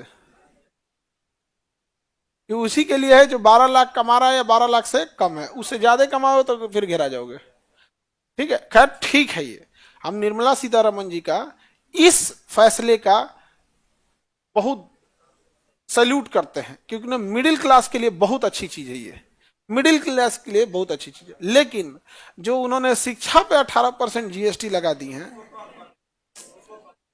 इसको कम हम लड़की लोग बताइए, सबसे पहले शिक्षा पर जीएसटी फ्री किसका होगा? लड़की लोग का। हम लोग साथ देंगे कि नहीं? और फिर हम लोग क्या कहेंगे? समानता का अधिकार। किस चीज का अधिकार? समानता का। समझे? ये बात हम बोलते भी नहीं क्योंकि हमारा नेक्स्ट प्लान क्या है, लेकिन हम ये बोल दिए कि कई को खदाने लगेगा कि खाली लड़कियों ने सबका शिक्षा का, हम का चलते शांति से सुनब नहीं। समझे? हमारे 1857 की क्रांति की असफलता होने का कारण क्या था? जो लीडर, एक तो लीडर थे नहीं, और जो लीडर थे वो आधा बतिया बताते थे जानबूझ के, आधा नहीं बताते तो हल्ला करने लगा काहे लिए यहाँ पर, नहीं समझे? तो ऐसा रहा सब। उसको क्या अब बीपीएससी प्रोटेस्ट में यूट्यूब पे बता रहा है सब कहाँ क्या काम करना है, इस थोड़े हम बताएंगे। जब हाल है पहले ही टांग ले जाएगा, पहले ही टांग ले जाएगा। क्लास खुलेगा पते नहीं चलेगा, वो लोग परेशान रहेगा, यार डेली तो क्लास होता है, अचानक चल देगा। होगा कि नहीं होगा? 6 दिसंबर को क्लास था कि नहीं था? जिनका क्लास था उस दिन उनका क्लास था, अब ऐसे ही आगे भी क्लास रहेगा, चल दिया जाएगा। समझे? तो हम सारे लोगों से यही कहते हैं कि अगर आपको कोई, खास करके शिक्षक लोगों से, आपकी सबसे बड़ी ताकत क्लास है। आप आराम से क्लास में आइए, अपना कैमरा बंद कीजिए, जो बच्चों को समझाना है समझाइए, कहाँ जाना है, कहाँ क्या करना है, जाइए चुपचाप। ऑनलाइन बताएंगे तो हम ही लोग को लॉस हो जाएगा, और उन लोग की भी गलती नहीं है। होता क्या है कि जब इंसान दिल का साफ रहता है ना, तो उसको छल कपट नहीं पता रहता है। ठीक है, हम लोग के ऊपर ना 5 गो 6 गो FIR लदा गया है, इतना FIR लदा गया ना, तो आदमी अब समझ में आ गया कि कैसे काम किया जाता है। अब तो हम लोगों को भाई हमको पता है कि इनके सामने कुछ बोलिएगा कुछ होगा होगा नहीं यहाँ पे। ठीक है, जज साहब के साहब साहब हो गया, हायर की याद रहेगा।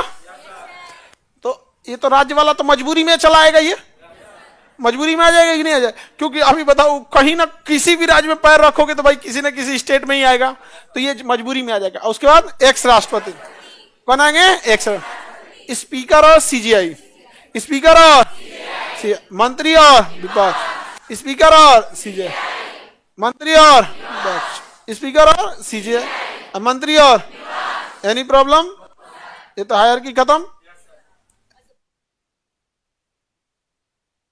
पूर्व राष्ट्रपति का काम क्या है कि यहाँ पे मतलब तुमको यहाँ से हटा के भेज देना चाहते हो, राज देश का सबसे बड़ा पद है, इसलिए अगर वो कहीं खड़े भी रहेंगे तो उनको भी ले आके आप एक सम्मानित हायरार्की में बैठाएंगे कि नहीं बैठाएंगे, कि छोड़ देंगे उनको, गांव का मुखिया है क्या कि हार गई लो तो जा, हाँ।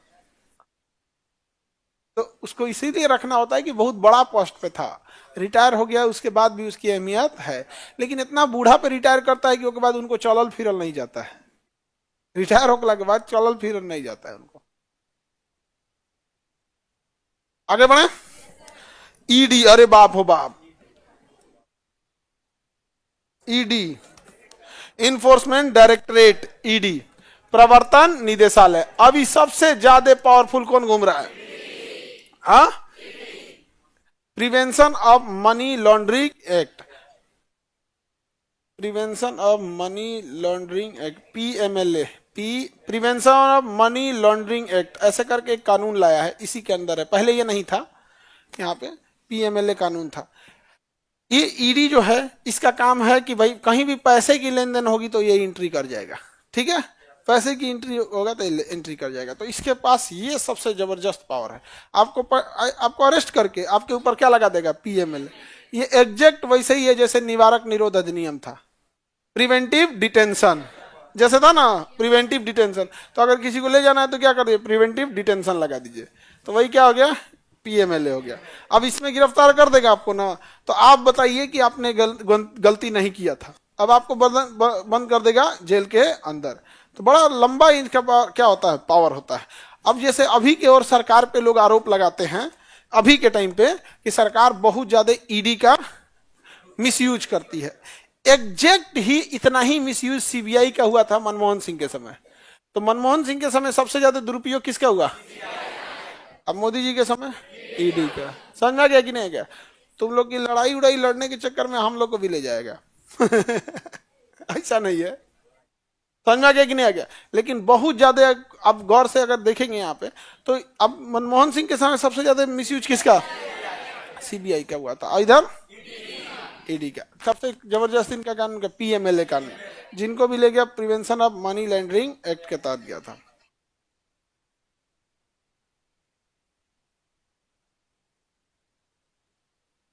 हाँ, अभी बहुत पावरफुल है ED। 2 चीफ मिनिस्टर को, सिटिंग चीफ मिनिस्टर को ले गए थे, झारखंड से हेमंत सोरेन और दिल्ली से अरविंद केजरीवाल, दिल्ली से अरविंद के, तो खैर अरविंद केजरीवाल तो चुनाव हार गए, लेकिन दिल्ली झारखंड में जब निकले हेमंत सोरेन तो वो क्या हो गए, चुनाव जीत गए थे उनका। तो राजनीतिक मामला है, झारखंड के लोग समझे जिनको वोट दिए हैं, गुजरात के लोग गुजरात वाले को समझे, और दिल्ली के आदमी दिल्ली को समझे। हम लोग को तो मतलब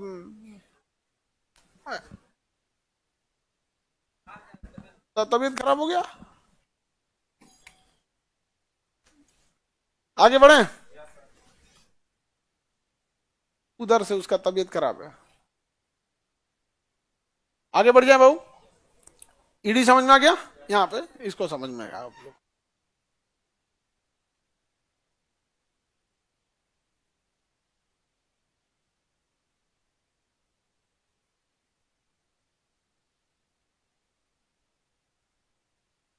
ये तो समझ में आ गया, अब आगे बढ़े। ED समझ में आ गया, 1956 में बनी, पूरा नाम क्या होता है, प्रवर्तन निदेशालय इन्फोर्समेंट डायरेक्टरेट, इन्फोर्समेंट डायरेक्ट। कहीं पे भी 1 करोड़ से ज्यादा की धांधली हो गई, कौन पहुंच जाएगा, ED। कौन पहुंच जाएगा, ED। तो सरकार के पास बहुत सारी चीजें होती हैं, जैसे इनकम टैक्स, क्या हो गया, income tax, GST, GST. Normal matter रहेगा तो इनकम टैक्स आएगा, और ये इनकम टैक्स और जीएसटी में आएगा। इससे ज्यादा हो गया तो कौन ले जाएगा?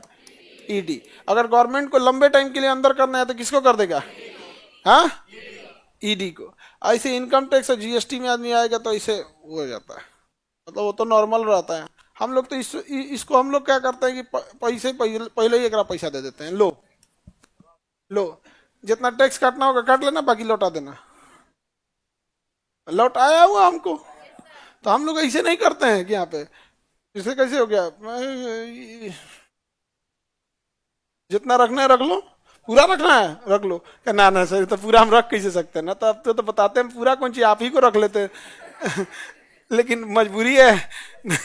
हम लोग का पेट बहुत बड़ा होता है। सरकारी अधिकारी सब देखिएगा ना, कुर्सी के पीछे धोती लगाया रहता है सब वहां पर। नहीं समझे? कहाँ का धोती रहता है वो? शमशान का है, शमशान का धोती रहता है। नहीं नहीं, पता नहीं, हमको ही नहीं समझ में आता, जहां तहां धोती काहे टांगे रहता है। आगे बढ़ते तो पीछे ना इसे धोती लगा होता है भाई। आप कभी देखिएगा ना, सर के पीछे क्या रहेगा?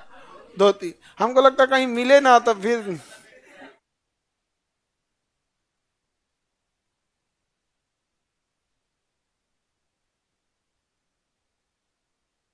समझा गया। तो हजार, इस 1 करोड़ से ऊपर का अगर कोई घोटाला होगा तो कौन जाएगा? ईडी। बीपीएससी में 1000 करोड़ भाई लो यार, ईडी। बीपीएससी में एक रात ज्यादा हुए, चल ना भाई। हाँ, बीपीएससी में तो एकदम क्या बोलिएगा, तहस ना। लेकिन वो 1000 करोड़ 1000 करोड़ रह जाएगा, उड़ने वाला अंदर तक नहीं जाएगा ना, तो बच्चा सब तो उनको बहुत दिक्कत कर देगा। नहीं समझा क्या?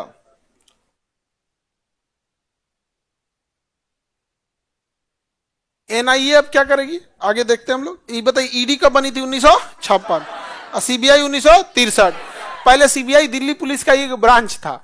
दिल्ली पुलिस का क्या था? ब्रांच। सीबीआई तो फंस गई थी एक बार। दिल्ली जब दिल्ली पुलिस का एक स्पेशल सेल था जिसका नाम था सेंट्रल इन्वेस्टिगेशन।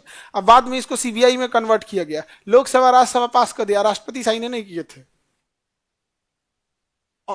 ऐसे ही सीबीआई काम कर रही थी।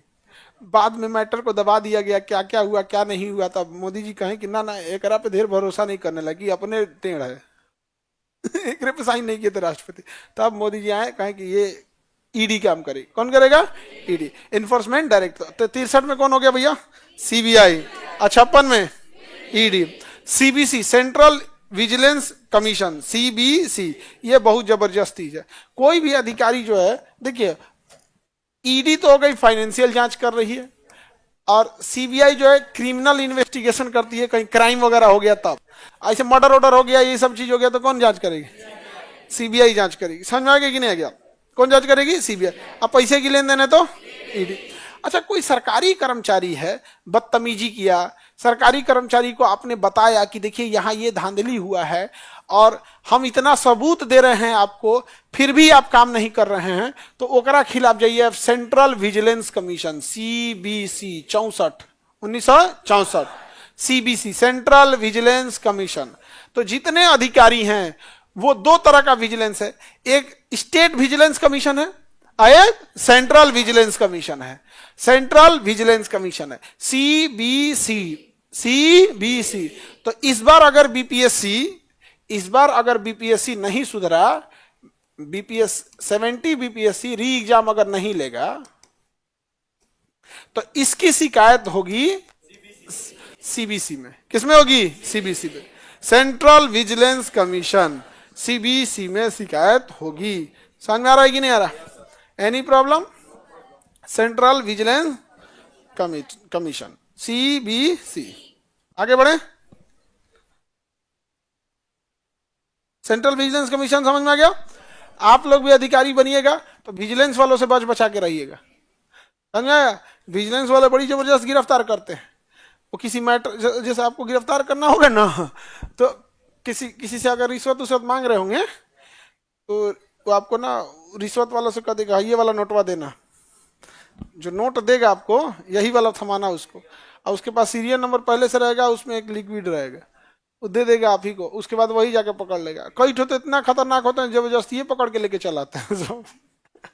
तो विजिलेंस वाले जो होते हैं बड़े पावरफुल होते हैं, वो किसी का जांच कर देगा। जैसे जो पटना विजिलेंस बैठा है ना, निगरानी, वो पटना डीएम का भी कर देगा। अब बैठले बैठले अगर जो बिहार बिहार विजिलेंस देख रहा है, वो मधेपुरा बक्सर कहीं से उठा के लेके चलाएगा। और जैसे वैशाली डीएम साहब हैं, वैशाली के डीएम साहब, तो वैशाली के डीएम साहब जो हैं, इनको अलगे उठा, तो बिहारी सबको तो कहते तो चुप, मतलब बिहारी सबको ना उल्टा सीधा, चुप एकदम शांति से रहे तुम लोग, मतलब बिहारी है तुम, ऐसे है वैसे है। गजब बात है, बिहारे का रोटी खा रहे हो भाई। ये सब बात नहीं बोलना चाहिए। कोई ऐसा राज्य बता दे जहां कोई गलत इंसान नहीं रहता है, तो फिर एक ही को क्यों बोल रहे हैं? कोई ऐसा धर्म बताओ जिसमें कुकर्मियों की, कुकर्मी नहीं है, सब में मिलेंगे, हर जाति में मिलेगा। तो फिर किसी एक धर्म, एक जाति, एक राज्य को टारगेट करना मतलब क्या है? आपकी बेवकूफी है। कहां पे आपको विभीषण टाइप के लोग नहीं मिलेंगे? कोई है? फिर भी किसी एक कोई से नहीं करना चाहिए। उनके खिलाफ भी किस में जा सकते हैं ना, सीबीसी में जाएंगे ना। ठीक है, आगे बढ़े। वैशाली के डीएम साहब भी फंस जाएंगे।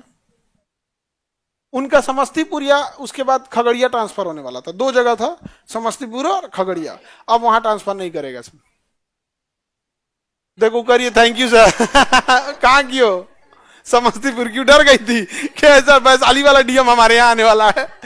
तो सुन ली कि वहां ट्रांसफर नहीं, सेंटिंग में जाएंगे वो। सेंटिंग समझते हो? मुख्यालय दे देगा, गन्ना विभाग में कितना गन्ना फला है। अब सेंटिंग में जाएंगे वो, वहीं ठीक रहेंगे, देखते रहेंगे गन्ना का उत्पादन ज्यादा हुआ है कि कम हुआ है। आगे बढ़ जाए। सीबीआई सीबीसी समझ में आ गया? सीबीसी ये हो गई मेन एजेंसीज। यहाँ पर कुछ जैसे स्टेट, जैसे सीबीआई बड़ी लेवल पे, सीआईडी स्टेट लेवल पे होती है। सीआईडी किस लेवल है? State level. सीआईडी मूवी भी देखते होंगे। सीआईडी पता करो कुछ तो गड़बड़ है, दया पता करो, दया। हाँ, अब दया तो चलता फिरता जेसीबी है, ढकेल के कुछ दरवाजा तोड़ देता है, टैंक है। हाँ? चलता। हाँ? कौन जी? पैर से दरवाजा तोड़ देता है। अब भोजपुरी वाला फूंक के तोड़ देगा सब। भोजपुरी का हीरो अलग होता है, वहां पे हीरोइन को लेके भागता है तो साइकिल पे बिठा के। और जिस साइज की हीरोइन रहती है ना, रियल में उस साइकिल चलेगा नहीं। भोजपुरी की हीरोइन लगता है गांव से भाभी उठा के ले नहीं समझ आ गया। और वो मार करती है सब वहां पे। ते हमार मरद के मर ले, रुक, ते हमार मार दाए दे।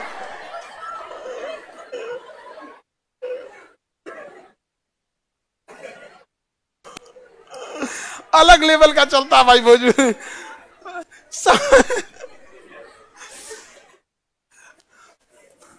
आगे बढ़े। अब यहां पर आप लोग दो चीजें सुनते होंगे, NIA, national investigation agency. Bharat सरकार ने अमेरिका के सीआईए से कॉपी किया था। किसको? एनआईए।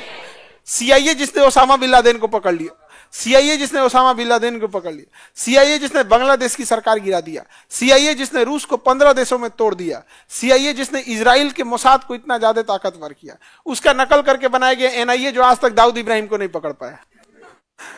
ये एनआईए आज तक ये नहीं बता पाया कि पुलवामा अटैक में इतना बम विस्फोटक आ कैसे गया।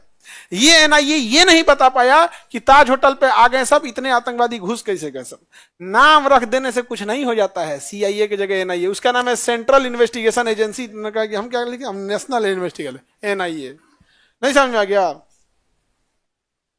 आकाश नाम का लड़का भी पृथ्वी पे ठोकर खाता है, तो आकाश नाम रख देने के आकाश में घूमेंगे?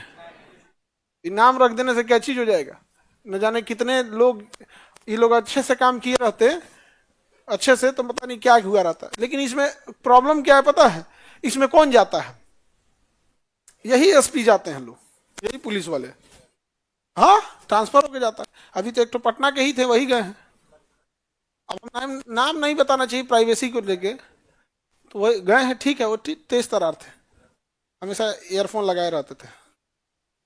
ईयरफोन में तो कुछ गाना सुनेगा उल, मतलब हमेशा अपने उसमें ये वाला चीज देख लेना है, लगा के छोड़ दिया, रॉ में चलेगा। तो ये सब चीज थोड़े मतलब कौन क्या है इसे कोई बात तुम उतने जानो जितना तुमको जानना है। अब तुम फ्यूचर में किस डिपार्टमेंट में हो ये हम जानेंगे बस। समझ आ गया? तुम लोग पूछते हो ना कैसे कैसे आपको ये सब चीज पता चल जाता है।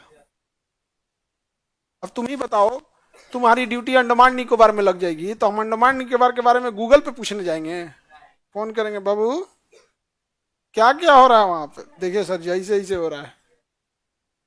अब समझ में आया? एनआईए समझ में आ गया? अमेरिका की एक एजेंसी है FBI, federal bureau of intelligence. जबरदस्त है एफबीआई, जबरदस्त एफबीआई। अब सोचिए भारत सरकार नहीं, अब देखिए तो ना भारत के दुश्मन धड़ाधड़ मरने लगे थे सब, अभी सब रुक गए, सब रुक गए सब। नहीं तो डेली खबर आती थी कि किसी ने आए पाकिस्तान में 10 आतंकवादी को मार दिया, कोई आया कनाडा में 2 आतंकवादी को मार दिया। अभी सब रुक गया है, अभी सब रुक गया है, क्योंकि लोगों को लग रहा था ना कि ये काम रॉ कर रही है, बट एक्चुअल में वो काम रॉ नहीं कर रही थी। वो काम कौन कर रहा था ये हमें नहीं बोलना चाहिए और ना ही हम बोलेंगे, बट इतना हम जरूर बना देते हैं कि वो काम रॉ नहीं कर रही थी। ठीक है? तो अमेरिका नहीं चाहता है कि हमारा दुश्मन मरे, इसलिए हमारे एजेंट्स के पीछे अमेरिका ने क्या लगा दिया? एफबीआई लगा दिया, एफबीआई।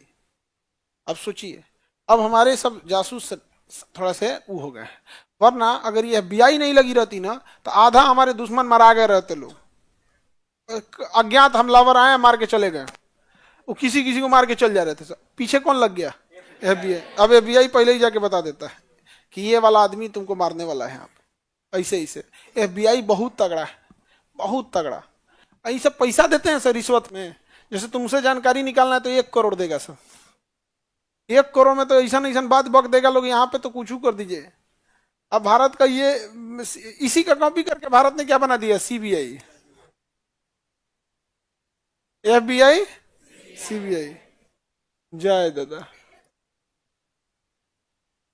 ये सीबीआई, ए सीबीआई 70वीं बीपीएससी, ए सीबीआई। कुछ तो लाज बचा लो अपन, कुछ तो लाज बचा लो भाई, किसकी जांच कर लो? 70वीं बीपीएससी की। तो हम लोग ने अमेरिका की एफबीआई कॉपी करके क्या बना दिया? सीआईए कॉपी करके। ये लोग कोई खास काम पर नहीं पहुंच पाते। इसको अगर किसी चीज को मुद्दा को सुता देना है हमेशा के लिए सीबीआई को सौंप दीजिए। ऐसा ना जांच का रिपोर्ट सोचे, जैसे मान के चले 2025 में कोई कांड हुआ तो जांच का रिपोर्ट आएगा 2063 में, तब तक आप लोग नाती पोता खिला रहे होंगे। 2063 में अगर जांच रिपोर्ट आए तो क्या मतलब बनेगा उस चीज का?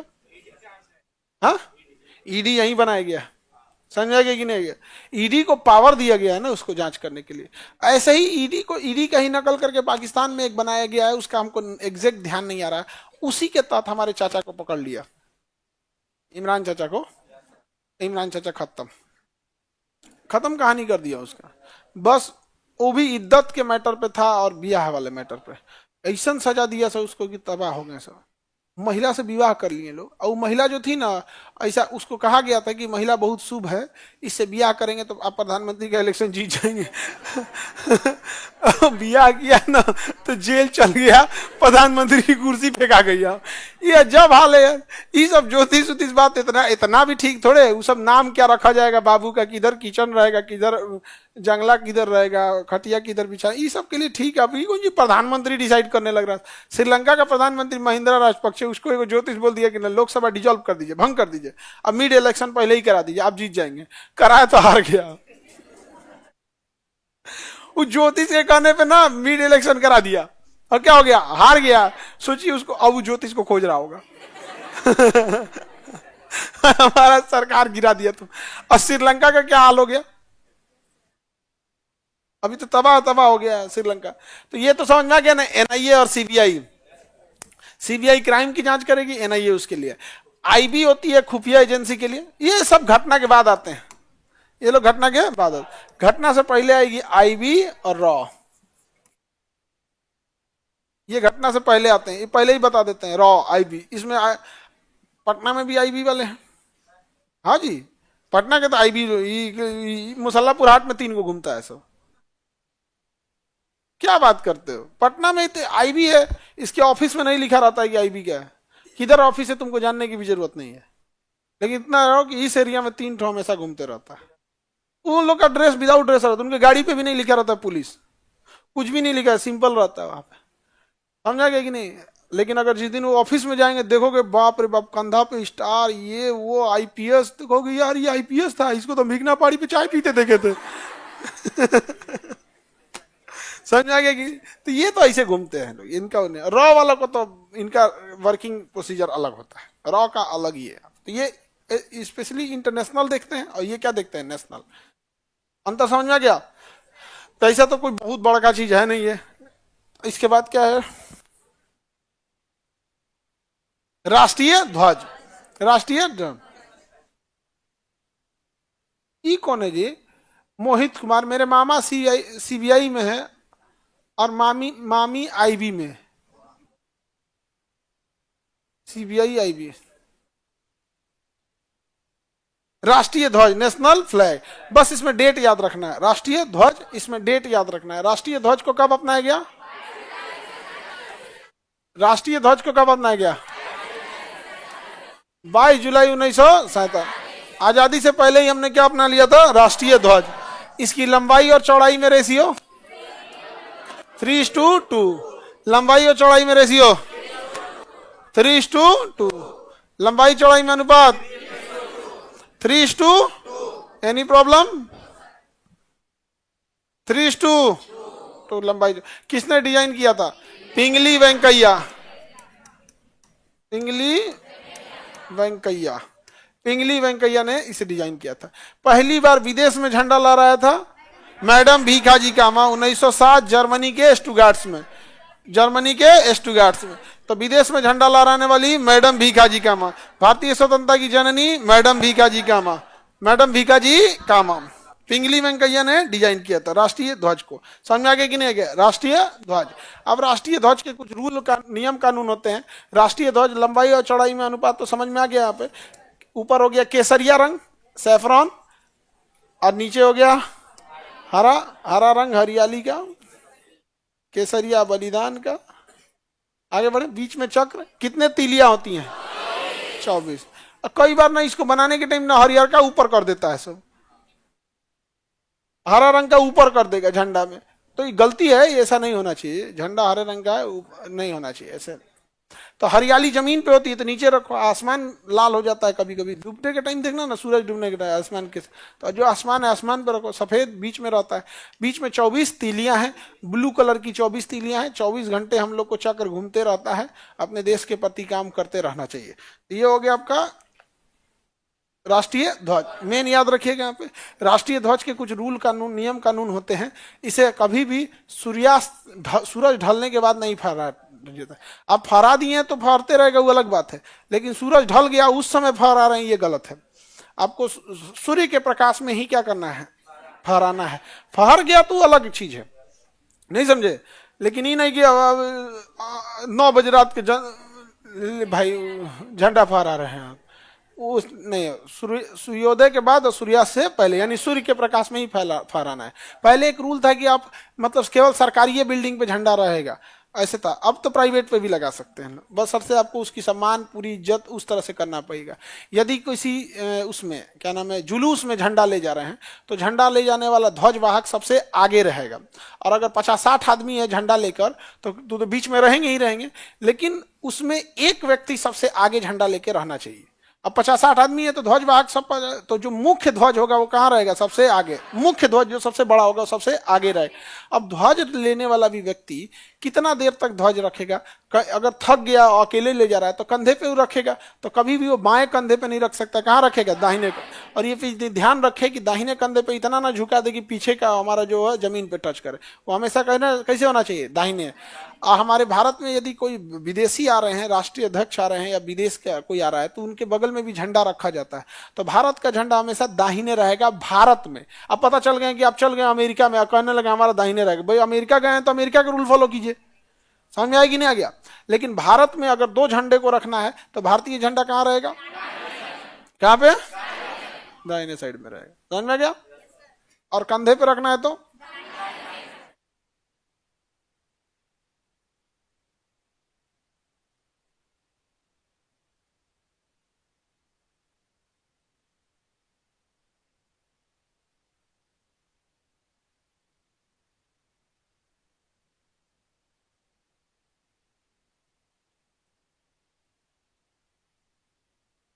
दाहिनी तरफ रहता है तो समझ में आ गया। जुलूस वगैरह में किधर ले जाना है? झंडा झुका हुआ किस चीज का प्रतीक है? झंडा का झुका हुआ, और उल्टा झंडा, हाँ संकट, भयानक संकट आ गया, मान के चलिए दह गया, गंगा नदी उफान पे आ गई, चाहे कल की अवतार हो गया, नहीं समझ में आ गया? कल की अवतार, दुनिया पलट जाए या कुछ ऐसा आ जाए, या फिर मान के चलिए जैसे कोरोना आ गया, बस एक ही देश में, पूरे देश में नहीं फैला, तो उस समय झंडा क्या रहेगा? उल्टा। और झंडा को बीच में पूरा ऊपर फहराया जाता ना, ऊपर ना फहरा के नीचे फहरा दिया जाए बीचवे में, ऐसे झंडा को तो पूरा जो लाठी रहेगा या जो पाइप रहेगा एकदम ऊपर रहता है, उससे पहले ही थोड़ा सा और रोक दिया जाता है, तो उसको झुका हुआ कहते हैं। क्या कहेंगे? झुका। तो राष्ट्रीय शोक के लिए क्या मनाते हैं? झुका हुआ। अभी हमारा राष्ट्रीय शोक हुआ था, मनमोहन सिंह की जब निधन हो गया, तो हमारे लिए क्या था? राष्ट्रीय शोक था। एपीजे अब्दुल कलाम हो गए या फिर अटल बिहारी वाजपेयी, ऐसे प्रधानमंत्री ने बहुत योगदान दिया है। जैसे मनमोहन सिंह ने अर्थव्यवस्था के, मनमोहन सिंह कोई पॉलिटिशियन तो थे नहीं, जैसे एस जयशंकर साहब है ना आईएएस अधिकारी, वैसे ही मनमोहन सिंह थे। में वो इकोनॉमिक्स थे, बहुत आरबीआई गवर्नर रहे थे और अर्थशास्त्र के अच्छे जानकार थे। और उस समय कांग्रेस की सरकार थी, पीवी नरसिम्हा राव थे, उन्होंने जिम्मेदारी दिया था उसके लिए। तो झंडा झुका हुआ, हाँ शोक का, उल्टा झंडा संकट। रात में झंडा फहरा सकते हैं? जवाहरलाल नेहरू रात में झंडा फहराए थे 12 बजे रात को, तो उस समय झंडा नियम नहीं आया था, और उस समय हम गुलाम थे, और वो संदेश देने के लिए था कि हम पहली दिन की शुरुआत हम कर रहे हैं झंडा ही लहराने से। 12 बजे एकदम मिड रात को, जैसे 12 बजा उसके बाद उन्होंने रावी नदी के तट पे लाहौर में 1929 लाहौर अधिवेशन झंडा लहरा दिया था। समझा गया कि नहीं आ गया? और उन्होंने कहा था कि अब हम लोग को 26 जनवरी अब हम लोग को मनाना है स्वाधीनता दिवस। 22 जनवरी 2000, 22 जनवरी क्या, 22 जनवरी बोलते, 22 जुलाई 1947 आजादी से पहले अपना लिया गया। राष्ट्रीय गान, राष्ट्रीय गान जो है भैया कितने सेकंड में गाना होता है? राष्ट्रीय गान 24 जनवरी 1950, और राष्ट्रीय गीत ये भी 24 जनवरी 1950। तो इसको याद रखेंगे, राष्ट्रीय गान और राष्ट्रीय गीत दोनों कब अपनाया गया? राष्ट्रीय गान, राष्ट्रीय गान, राष्ट्रीय गान, एक और राष्ट्रीय गीत, गीत। राष्ट्रीय गान भी 24 जनवरी 1950, 1950, और राष्ट्रीय गीत भी 1950। बताइए राष्ट्रीय गान क्या है हमारा? जनगण, जनगण मन। और राष्ट्रीय गीत वंदे मातरम, वंदे मातरम। बताइए अब इसमें समस्या समझिए, जनगण मन कोई अलग से लिखा ही नहीं गया था, जनगण मन कोई अलग से नहीं लिखा गया था, ये तत्वबोधिनी एक पत्रिका थी। क्या था? और वंदे मातरम अलग से नहीं लिखा गया था, ये कहा था? आनंद मठ। क्या था? तो जनगण मन कहां से लिख गया? तत्व बोधनी, तत्व बोधनी। वंदे मातरम आनंद मठ, आनंद मठ। अब आप लोग कई बार देखते होंगे, कोई किताब पढ़ते होंगे, उसकी कुछ पंक्तियां बड़ा बेहतर हो जाती होंगी। उसी तरह तत्वबोधिनी पत्रिका की एक पेज था जिस पर था जनगण मन। उसी तरह आनंद मठ किताब का एक पेज था वंदे मातरम सुजलाम सुतलाम मलयज शीतलाम शस्य श्यामलम मातरम। अब ये दोनों अलग अलग लिखे थे, जनगण मन अलग से लिखा गया है? हाँ नहीं, वो क्या लिखा गया? तत्वबोधिनी। तत्वबोधिनी किसने लिखा भैया? रविंद्रनाथ, रविंद्रनाथ टैगोर, आर.एन. टैगोर। और इनको किसने लिखा? बंकिम चंद्र चटर्जी, बंकिम चंद्र चटर्जी। तो बंगाली कितने समझदार, देखो ये खुश हो रही, बंगाल की हो एकदम खुश है, एकदम बंगाली। तो बंगाली सब बहुत तेज दिमाग के, समझा गया? मछली बात, अरे यार मछली खाने से दिमाग आता ना, सबसे तेज दिमाग का मगरमच्छ होता है। पढ़ाई लिखाई करोगे, बंगाली कब पढ़ाई छोड़ा है? वही सब मामले में नहीं छोड़ते हैं, पढ़ाई लिखाई सब पढ़े लिखे होते हैं, और इसके अलावे वो वेल डिसिप्लिन्ड होते हैं। ऐसा नहीं कभी आई निश्चित टाइप का काम हम लोग जैसे कर देते, कभी कभी आप एक दूसरे का टांग खींचना ऐसा नहीं करते हैं, वो लड़ाई झगड़ा भी नहीं करते हैं, तो देखना ना एकदम शांति से जीवन करते हैं। लेकिन तुम उलझ गए ना, वो तो दिमाग से लगाएंगे। आगे बढ़े, तो ये तो सब समझ में आ गया। 52 सेकंड में किसे गाया जाता? रविन्द्रनाथ टैगोर। कलकत्ता अधिवेशन में गाया गया था Rabindranath Tagore, the morning song of India से। आगे बढ़े, और राष्ट्रीय बंकिम चंद्र चटर्जी, आनंद मठ पुस्तक से लिखा गया था, किसे? वंदे मातरम। अच्छा, इसमें एक और चीज पूछता है, कांग्रेस के किस अधिवेशन में गाया गया? हाँ, दोनों गाया गया था कलकत्ता अधिवेशन में, लेकिन किसे कब गाया गया था?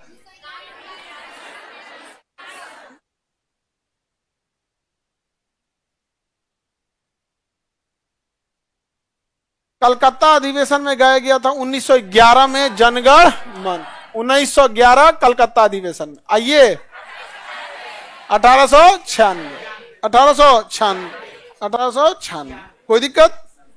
1800, हाँ बोलिए।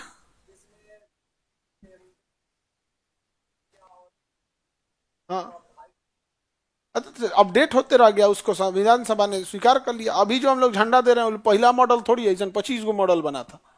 आजाद हिंद फौज के समय अलग था, सबके समय अलग अलग था, समझे? तो ये जो भी गाया गया, ये कौन से अधिवेशन में गाया गया था? तो 1896 में राष्ट्रीय गीत जनगण मन, वंदे मातरम, और 1911 में राष्ट्रीय गान, राष्ट्रीय गान। समझ में आ गया कि नहीं आ गया? Any problem? रविन्द्रनाथ टैगोर ने एक और लिखा था, अमार सोमार बंगला, हमारा सोन, हमारा एकदम बंगाल, अपनी बंगाल की तारीफ किए थे। आज बांग्लादेश का राष्ट्रीय गीत वही है, अमार सोमार बंगला, अमार सोमार बंगला। अभी तो बांग्लादेश में भयानक कांड कर रहा है सब, पाकिस्तान की आईएसआई एकदम पूरी तरह बांग्लादेश में सक्रिय हो चुकी है। जनगण मन ये समझ में आ गया। इसमें खूब पूछता है, तो डेट कब आया था? तो 24 जनवरी 1950, 24 जनवरी 1950। आइए, वंदे मातरम। समझ में आ गया? वंदे मातरम। इस पे कई बार आदमी कहते हैं लोग, हम वंदे मातरम नहीं बोल रहे, हम नहीं कहेंगे आप। तो देखिए, ऐसे कह देने ना कह देने से इन लोग का धार्मिक मामला अलग है। समझ में आ गया? उस तरह से तो आप जज को भी मत बोलिए माय लॉर्ड। लॉर्ड मतलब क्या होता है? भगवान। जब आप किसी को भगवान नहीं बोल सकते हैं, तो उस हिसाब से तो जज को भी नहीं बोलना चाहिए माय लॉर्ड। वहां तो नहीं मत बोलिए, तो धाए दे कह के भाग यहां से। तब तो क्या चीज? हाँ, ये सब चीजें आप नहीं समझ रहे हो। ये जानबूझ के सबको मुद्दा बनाया जाता है। एक आम इंसान को पता नहीं है कि क्या है क्या नहीं है, लेकिन ये सब राजनीति में ना जानबूझ के आपको उलझाया जाएगा ऐसे मुद्दे में ना, कि आप पागल की तरह हो जाएंगे। आपका गरीबी, भूखमरी, बेरोजगारी, ये सब मुद्दे खत्म हो जाएगा। बोलना चाहिए कि नहीं बोलना चाहिए, ये होना। एक बात तो ये है कि भाई ई तो ई बिना मतलब की बात है कि हम नहीं बोलेंगे। अब भाई अलग बात है, क्योंकि इसमें क्या होता है ना, संदेह उत्पन्न होने लगता है।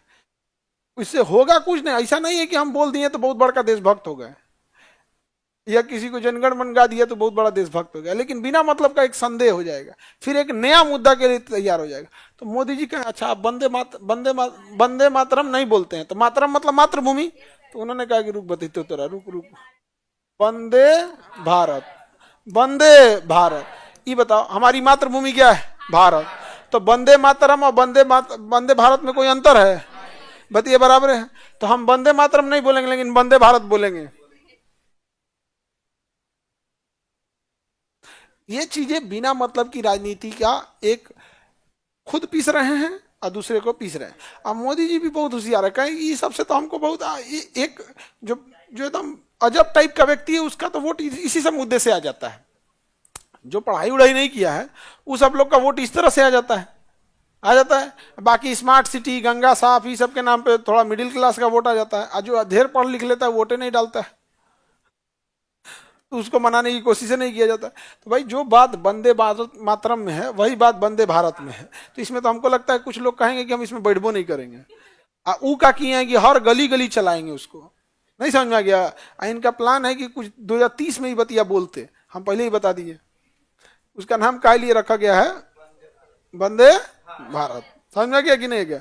अब हर गली में चलेगा, देखना ना, हर रूट में देखो, हर महीने दूगो वंदे भारत आता है, हर महीने दूगो वंदे भारत, कोनो काम का ट्रेन नहीं है। वंदे भारत ट्रेन को आप फोर व्हीलर से पीछे कर सकते हैं, बिना मतलब का। जिस तरह बारात में सहबलिया को पूछा जाता है खाना खा लिए कि नहीं खा लिए, जबरदस्ती उसको कर रहा है। समझे? इंडियन रेलवे की प्रॉब्लम है ट्रैक, पटरी। अब आर के ऊपर वंदे भारत, वंदे भारत, ये वो। हमको, हम पहली बार बैठे तो हमको लगा कि वाह बहुत तेज चलेगी, और ऐसा लग रहा था जैसे हम हम अमूमन कहीं जब हमको कहीं सफर में जाना होता है तो खाना पीना नहीं खाते, अपना काम में निकल दिए, रास्ते में कुछ खा लेते हैं। हम खा पी के आए थे, बैठे थे एकदम आराम से, पानी उनी पी के एकदम एकदम के वंदे भारत में बैठे, देखते हैं कैसा है। दिमाग जर गया मेरा। मुंबई की लोकल ट्रेन, मुंबई की लोकल ट्रेन, या फिर जो नॉर्मल आपकी एक्सप्रेस ट्रेन रहती है, उसमें और वंदे भारत में कोई अंतर नहीं है, सेम टाइम पे पहुंचेगी।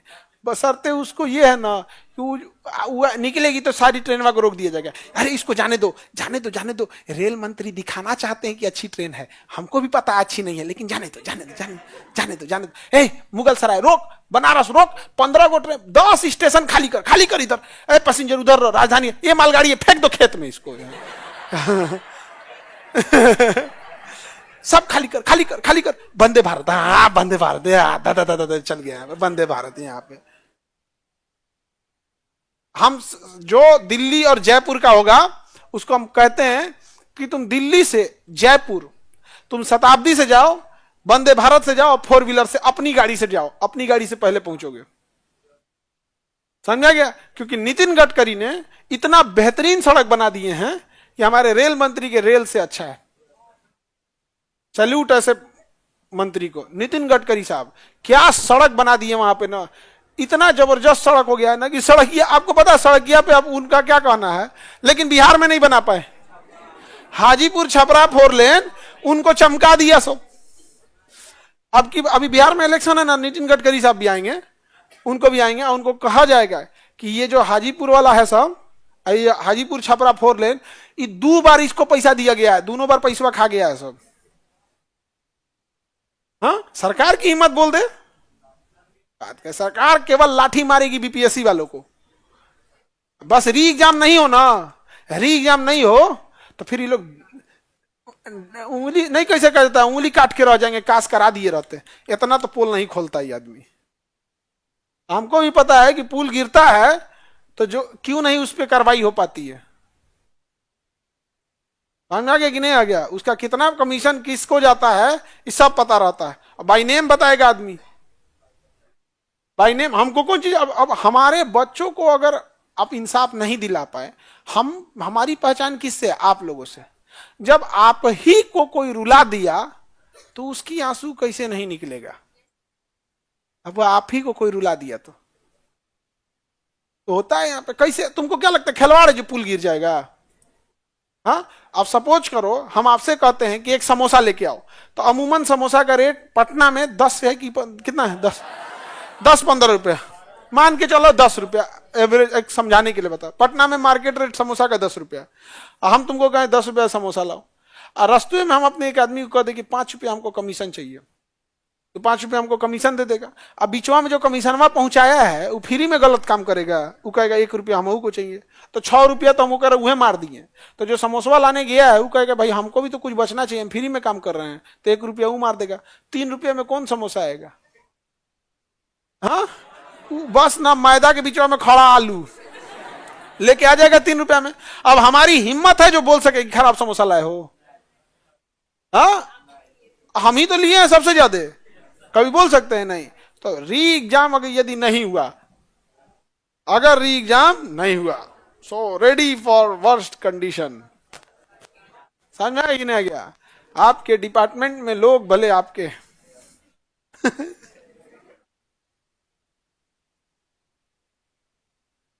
तो ये तो हो गया आपका वंदे मातरम। वंदे भारत का तो हालत अजीब है, जानते ही हैं। अब बुलेट ट्रेन अटक गया रास्ते, क्या झंडा एक ही चीज है? ध्वजारोहण उर्दू हिंदी है और झंडा फहराना उर्दू हो जाता है। तो एक ध्वजारोहण जो है तो वो तो अलग हो जाता है, हिंदी शुद्ध हिंदी वाला, तो बात बराबर ही है।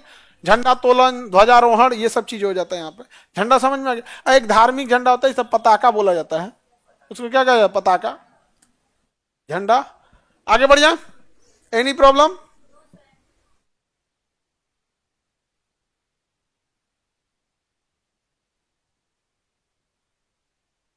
राष्ट्रीय गीत समझ में आ गया?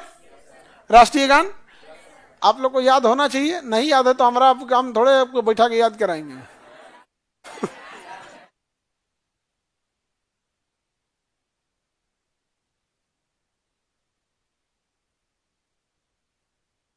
सर दिल्ली इलेक्शन के बारे में बाबू हम लोग का बीपीएससी दिमाग नोच के रखा है, फुर्सत नहीं मिला दिल्ली इलेक्शन को जानते हैं, उसे ध्यान दिमाग नोचाइले बिहार में बीपीएससी को लेके एकदम तहस नहस करके रख ले सब, तहस नहस। राष्ट्रीय चिन्ह अशोक चिन्ह है, नेशनल एम्बलम। 26 जनवरी 1950 को राष्ट्रीय चिन्ह कब अपनाया गया? 26 जनवरी 1950।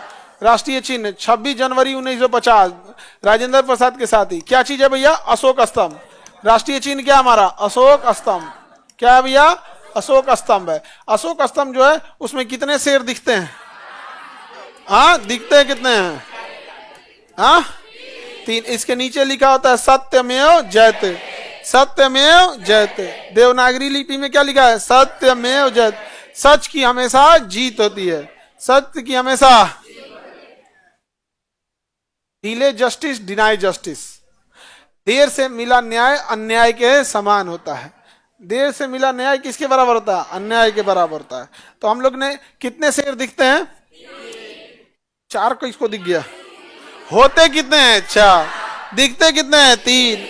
नीचे किस लिपि में लिखा है? देवनागरी लिपि। क्या लिखा है? सत्यमेव जयते। क्या लिखा है?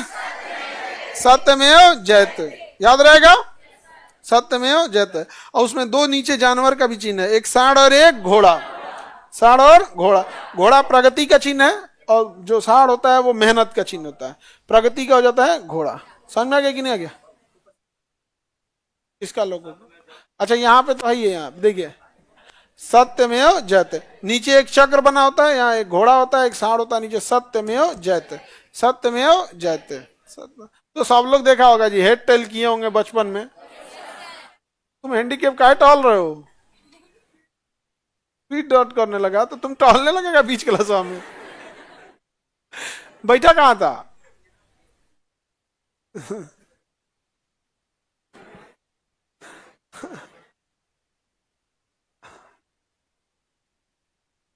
आगे बढ़ जाए। राष्ट्रीय चिन्ह कब अपनाया गया? 26 जनवरी 1950। राष्ट्रीय पंचांग यानी कैलेंडर? देखो हमारा आजादी के टाइम पे विक्रम संवत था। आजादी के टाइम हम लोग कौन से संवत लिए थे? विक्रम संवत। कौन संवत? लेकिन अभी हम लोग क्या मानते हैं? शक संवत। शक संवत, शक संवत। आइए हम लोग आजादी के बाद ले आए थे 10 साल बाद, 22 मार्च 1947। 47 से 10 साल बाद 57, 22 मार्च 1957 को हम लोग अपनाए थे। और ये आजादी के 10 सालों के बाद हम लोग इस टाइम कैलेंडर चेंज कर रहे थे, और यही टाइम है जब पाकिस्तान ने अपना संविधान बनाया था। 10 साल के बाद सोचिए, बिना संविधान का उद्देश्य चला था 10 साल तक, इसलिए शुरुआती में तहस नहस हो गया। मिलिट्री ने क्या कर लिया? कब्जा कर लिया, पूरी तरह से तहस नहस हो गया।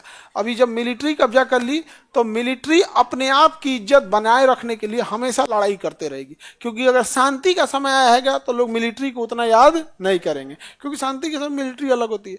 और वहां पर ना मिलिट्री का हमेशा लगाए रहेंगे सब, जानबूझ के कोई चीज खराब करेंगे सब, फिर मिलिट्री को भेज देंगे सब, मिलिट्री सुधार देगी। तो उनको लगता है मिलिट्री बहुत अच्छी चीज है। पाकिस्तान में अधिकांश जो बैंक है वो मिलिट्री वालों का है, उन्हीं के बैंक में लोग खाता खुलाते हैं। पाकिस्तान के पास ना उसके चावल की फैक्ट्री सबसे बड़ी मिलिट्री के पास है। वहाँ का सबसे बड़ा बिल्डर मिलिट्री घर बनाती है, मिलिट्री सड़क बनाती है, सब कुछ करती है। दुनिया में जितने देश हैं उन सारे देशों के पास मिलिट्री है, लेकिन पाकिस्तान एक ऐसी मिलिट्री है जिसके पास अपना देश है। हाँ? जैसे हमारे यहाँ सबसे बड़ी LIC कंपनी कौन? सबसे बड़ी इंश्योरेंस कंपनी LIC, वहां सबसे बड़ा आर्मी। कुछ भी खोलाएंगे आर्मी है। उन सब का एकदम अलग लाइफ स्टाइल है आर्मी वालों का। आगे बढ़ जाए। अब ये शक समत हम लोगों ने अपना लिया। शक जो थे भारत के नहीं थे, ये विदेशी आक्रमणकारी थे, और इनके कैलेंडर को हम लोगों ने क्या कर लिया, अपना लिया। तो कई बार हम लोग ये देखते हैं ना, make in India make in India, भाई हमारा कैलेंडर मेक इन इंडिया नहीं है। विक्रम संवत हमारा था, विक्रम संवत हमारा था, लेकिन शक संवत हमारा नहीं है। इसे विदेश से आक्रमण करने वाला कुडुल कडफिसस, भीम कडफिसस का बेटा कनिष्क ने बनाया था, और शकों ने इसका प्रयोग किया था। तो न कनिष्क न कुषाण हमारे थे, न शक हमारे थे, ये दोनों वहीं से आए थे जहां से बाबर आया था।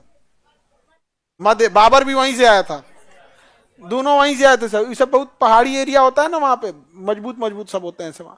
तो जहां से बाबर आया वहीं से कौन आए थे, कौन आए थे, शक आए थे। कौन आए थे, शक आए। अब 22 मार्च शक संवत हम लोग ने अपना लिया। कब, 22।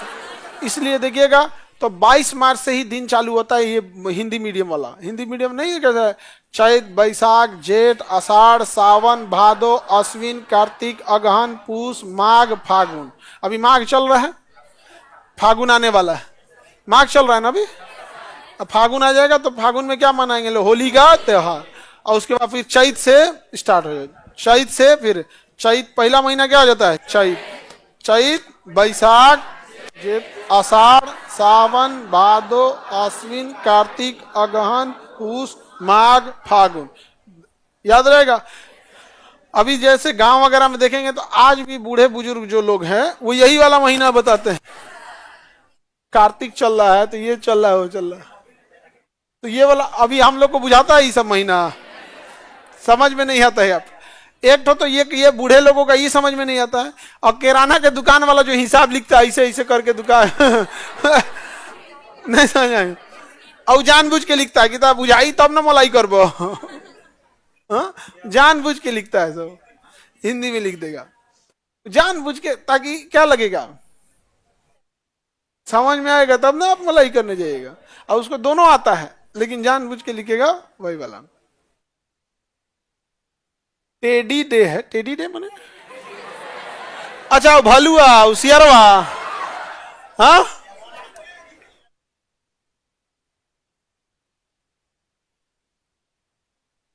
बाबू तुम टेडी दे दो या गिफ्ट दे दो, कोई खेलेगा तो तुम्हारी जिंदगी के साथ ही, कोई टेडी से खेलने वाला नहीं है। चाहे लड़की टेडी दे लड़का को या लड़की टेडी दे लड़का, चाहे कितना भी महंगा गिफ्ट दे दीजिए, कितना भी महंगा आप कोई कुछ भी सामान दीजिए या टेडी दे दीजिए, वो उससे खेलेगा नहीं ना वो खेलेगी। ये जब भी खेलेंगे सब तो आपकी जिंदगी के साथ खेलेंगे। आई ये इंडिया में थोड़े ही सब चीज का प्रचलन था, अमेरिका वगैरह में का ये सब प्रचलन है। वहां पे फादर डे मनाया जाता है, मदर डे मनाया जाता है, वैलेंटाइन डे मनाया जाता है। यहाँ पे ये सब खुशी मनाता है ऐसे कि हम लोग का रिश्ता 1 साल चल गया, इसलिए मनाया जाता है। वहां पर अमेरिका में बियाह करना और सिम कार्ड खरीदना बराबर है, धाए दे पोर्ट करा लेते हैं सब। और वहां पे क्या होता है ना कि जैसे एक इंसान की इतनी बार डिवोर्स, इतनी बार शादियां हुई रहती हैं कि जो बचवा रहता है वो कंफ्यूजन में रहता है कि जो अभी जो बाप दिख रहा है ये ओरिजिनल बाप नहीं है, तो कहेगी जो पिछले साल दिख रहा था वो भी नहीं है। तू फादर डे के दिन खोजेगा अपने पिताजी को कि केकरा साथ है, उधर रहेगा तो फादर डे के दिन उधर घूमेगा, मदर डे के दिन इधर घूमेगा।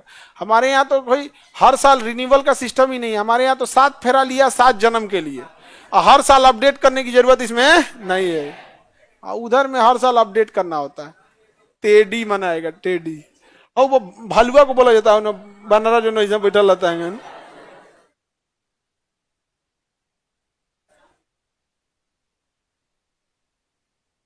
सर मेरे पास 5 टेडी है, पांचों एक के दिया है कि अलग अलग,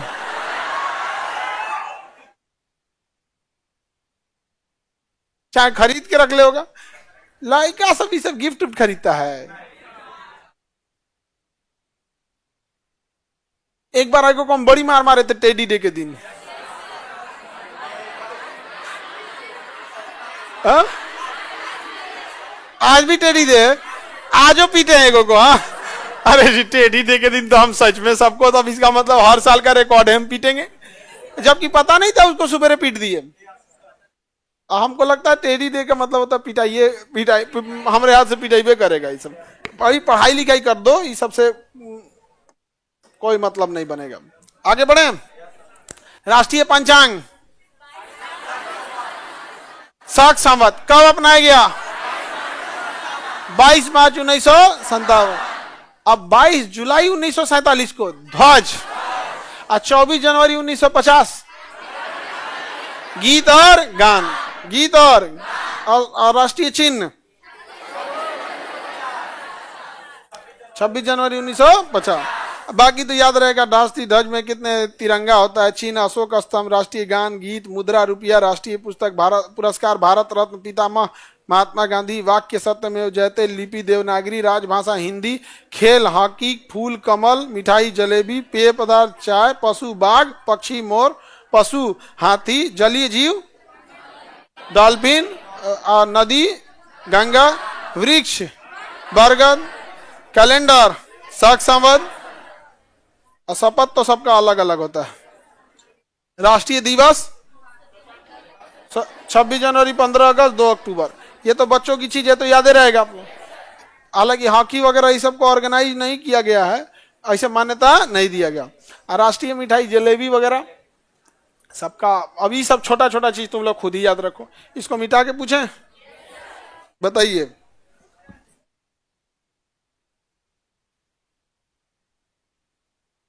राष्ट्रीय गीत को किस दिन अपनाया गया? 24 जनवरी 1900। राष्ट्रीय गान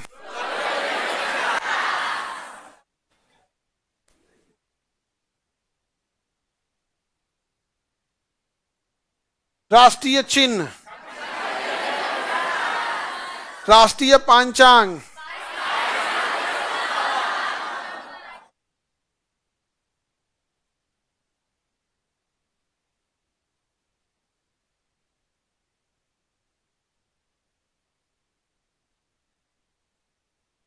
राष्ट्रीय ध्वज 22। तुम बताओ छोटी लड़की, बताओ तुम्हारा पिंक स्वेटर, हाँ बताओ राष्ट्रीय ध्वज। बाद में कोई नहीं, तुम्हें बोलो तुम नहीं बताओ, बकलोल चश्मा वाला तुमको नहीं, तुमसे पूछे, बोलो। 22 जनवरी 1900। वगैरह याद नहीं है? याद है तुमको? क्या है बताओ। और राष्ट्रीय पंचांग बीच में मत बोलो लो, नहीं याद है तो काहे मुंह चला रही थी? और जो छोटकी लड़कियां होती है सब ना, बड़ी बदमाश होती है इसी से, भीड़वा में इसे बहती गंगा में। अब बड़की तो छुपिए नहीं पाती, से पकड़ा जाती है, ले दिख जाती है। और छोटकी जो रहेगी सर ना, एकदम नेवला ही झांकते रहेगी। नेवला कैसे झांकते रहता है?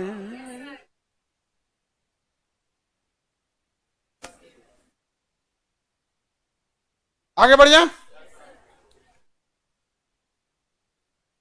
गीत और गान 24 जनवरी 1950, चिन्ह 26 जनवरी 1950। स्टार्टिंग से याद करो जो सबसे पहले हुआ था। ध्वज 22 जनवरी 1942, 22 जुलाई 1947, 22 जुलाई 1947। गीत और गान 24 जनवरी 1950, चिन्ह 26 जनवरी 1950, पंचांग 22 मार्च 1957। राष्ट्रीय चिन्ह क्या है? अशोक स्तंभ। राष्ट्रीय वाक्य सत्यमेव जयते, लिपि देवनागरी, मिठाई पशु बाघ, हाँ विरासत पशु हाथी, जलीय जीव डॉल्फिन, पेय पदार्थ वृक्ष बरगद, पक्षी पाल सकते हैं हम लोग पक्षी को, राष्ट्रीय पक्षी को बांध के नहीं रख सकते। अब कई आदमी का तर्क है कि गाय को राष्ट्रीय पशु बनाना चाहिए। तो राष्ट्रीय पशु बनने के बाद ना कुछ कुछ चीजें बहुत ज्यादा रिस्ट्रिक्शन हो जाने लगती हैं, जैसे आप बांध के नहीं रखेंगे, समझ आ गया कि नहीं, और रोड पे घूमते रहते हैं सब, और उसको तो थोड़ा सा ना राष्ट्रीय पशु को ना वो राष्ट्रीय प्रोटोकॉल में फिर आ जाएगा, बीमार पड़ जाएगी, घींचना होगा, इसलिए थोड़ा सा वो भी लगना चाहिए कि राष्ट्रीय है। जैसे हम लोग का राष्ट्रीय पशु निकल जाएगा तो लगेगा कि निकलल है नहीं समझ आ गया गाय को राष्ट्रीय पशु और राष्ट्रीय प्रोटोकॉल देने से ज्यादा जरूरी है कि जो रियल में गाय के प्रति सम्मान है लोग उसे समझ जाए। ये बड़ी समस्या, और हर समस्या का एक सबसे बड़ा कारण होता है गरीबी। गाय पालने वाले अधिकांश लोग मिडिल क्लास से आते हैं, उनके पास इतनी अर्थव्यवस्था नहीं है, इतना पैसा नहीं है कि बूढ़ी गाय को बैठ के सेवा कर सके। उनकी मजबूरी बन जाती है, वो किसी दलाल के हाथों बेच देते हैं और अपने आप को सांत्वना दे देते हैं कि हमने तो किसी दलाल को ना बेचा है, और दलाल कसाई को बेच देता है, कसाई काट देता है। वो कह रहा है कि जिसकी गाय है, सबका अपना अपना लॉजिक है, सबका अपना लॉजिक है। जो पाला है वो हम तो कसाई को थोड़े बेचे हैं, हम तो एक आदमी को बेचे हैं, तुम्हारा बिसुकल गाय वो काहे ले गया है। कसाई का अपना लॉजिक है कि जिसकी गाय है उसको चिंता नहीं था, उसका अपना लॉजिक, ऊपर हम खूटा पे से खोल के थोड़े लाए हैं, पैसा दे के लाए हैं। तो इसमें सबसे जरूरी है कि व्यक्तिगत जागरूकता, कि आप अगर जब तक नहीं खोल के खूंटा पे से बेचिएगा, कोई ले जाके जबरदस्ती नहीं काटेगा, तो आप तब जगते हैं जब वो कटा गई है, और उससे पहले तो ये व्यक्तिगत होना चाहिए एक अपना उस तरह से। जैसे मंदिर बनते हैं व्यक्तिगत व्यक्ति से नहीं होता, वो सामूहिक एक हर गांव का एक ठो मंदिर होगा। उसी तरह से हर गांव में एक छोटे छोटे जिस दिन गौशालाएं आ जाएंगे तो वो अपना संभाल ले। मंदिर का व्यवस्था कैसे संभाला जाता है? हर गांव का एक मंदिर है कि नहीं है? ऐसा कोई गांव है जहां मंदिर नहीं है? छोटा ही होगा लेकिन होगा। उसी तरह से छोटा ही मस्जिद होगा लेकिन होगा, कब्रिस्तान होगा। आखिर वो दिमाग में बैठा है कि नहीं भाई हमें इसे मेंटेन करना है। उसके लिए सरकार तो कुछ पैसा वैसा नहीं देती है, भाई आपको मस्जिद मेंटेन करना है मस्जिद मेंटेन करो, मंदिर करना है मंदिर मेंटेन करो। और उसको देखिए टाइल्स मार्बल सब लगा के आदमी मेंटेन किया रहता है। उस तरह गौशाला मेंटेन कर दो।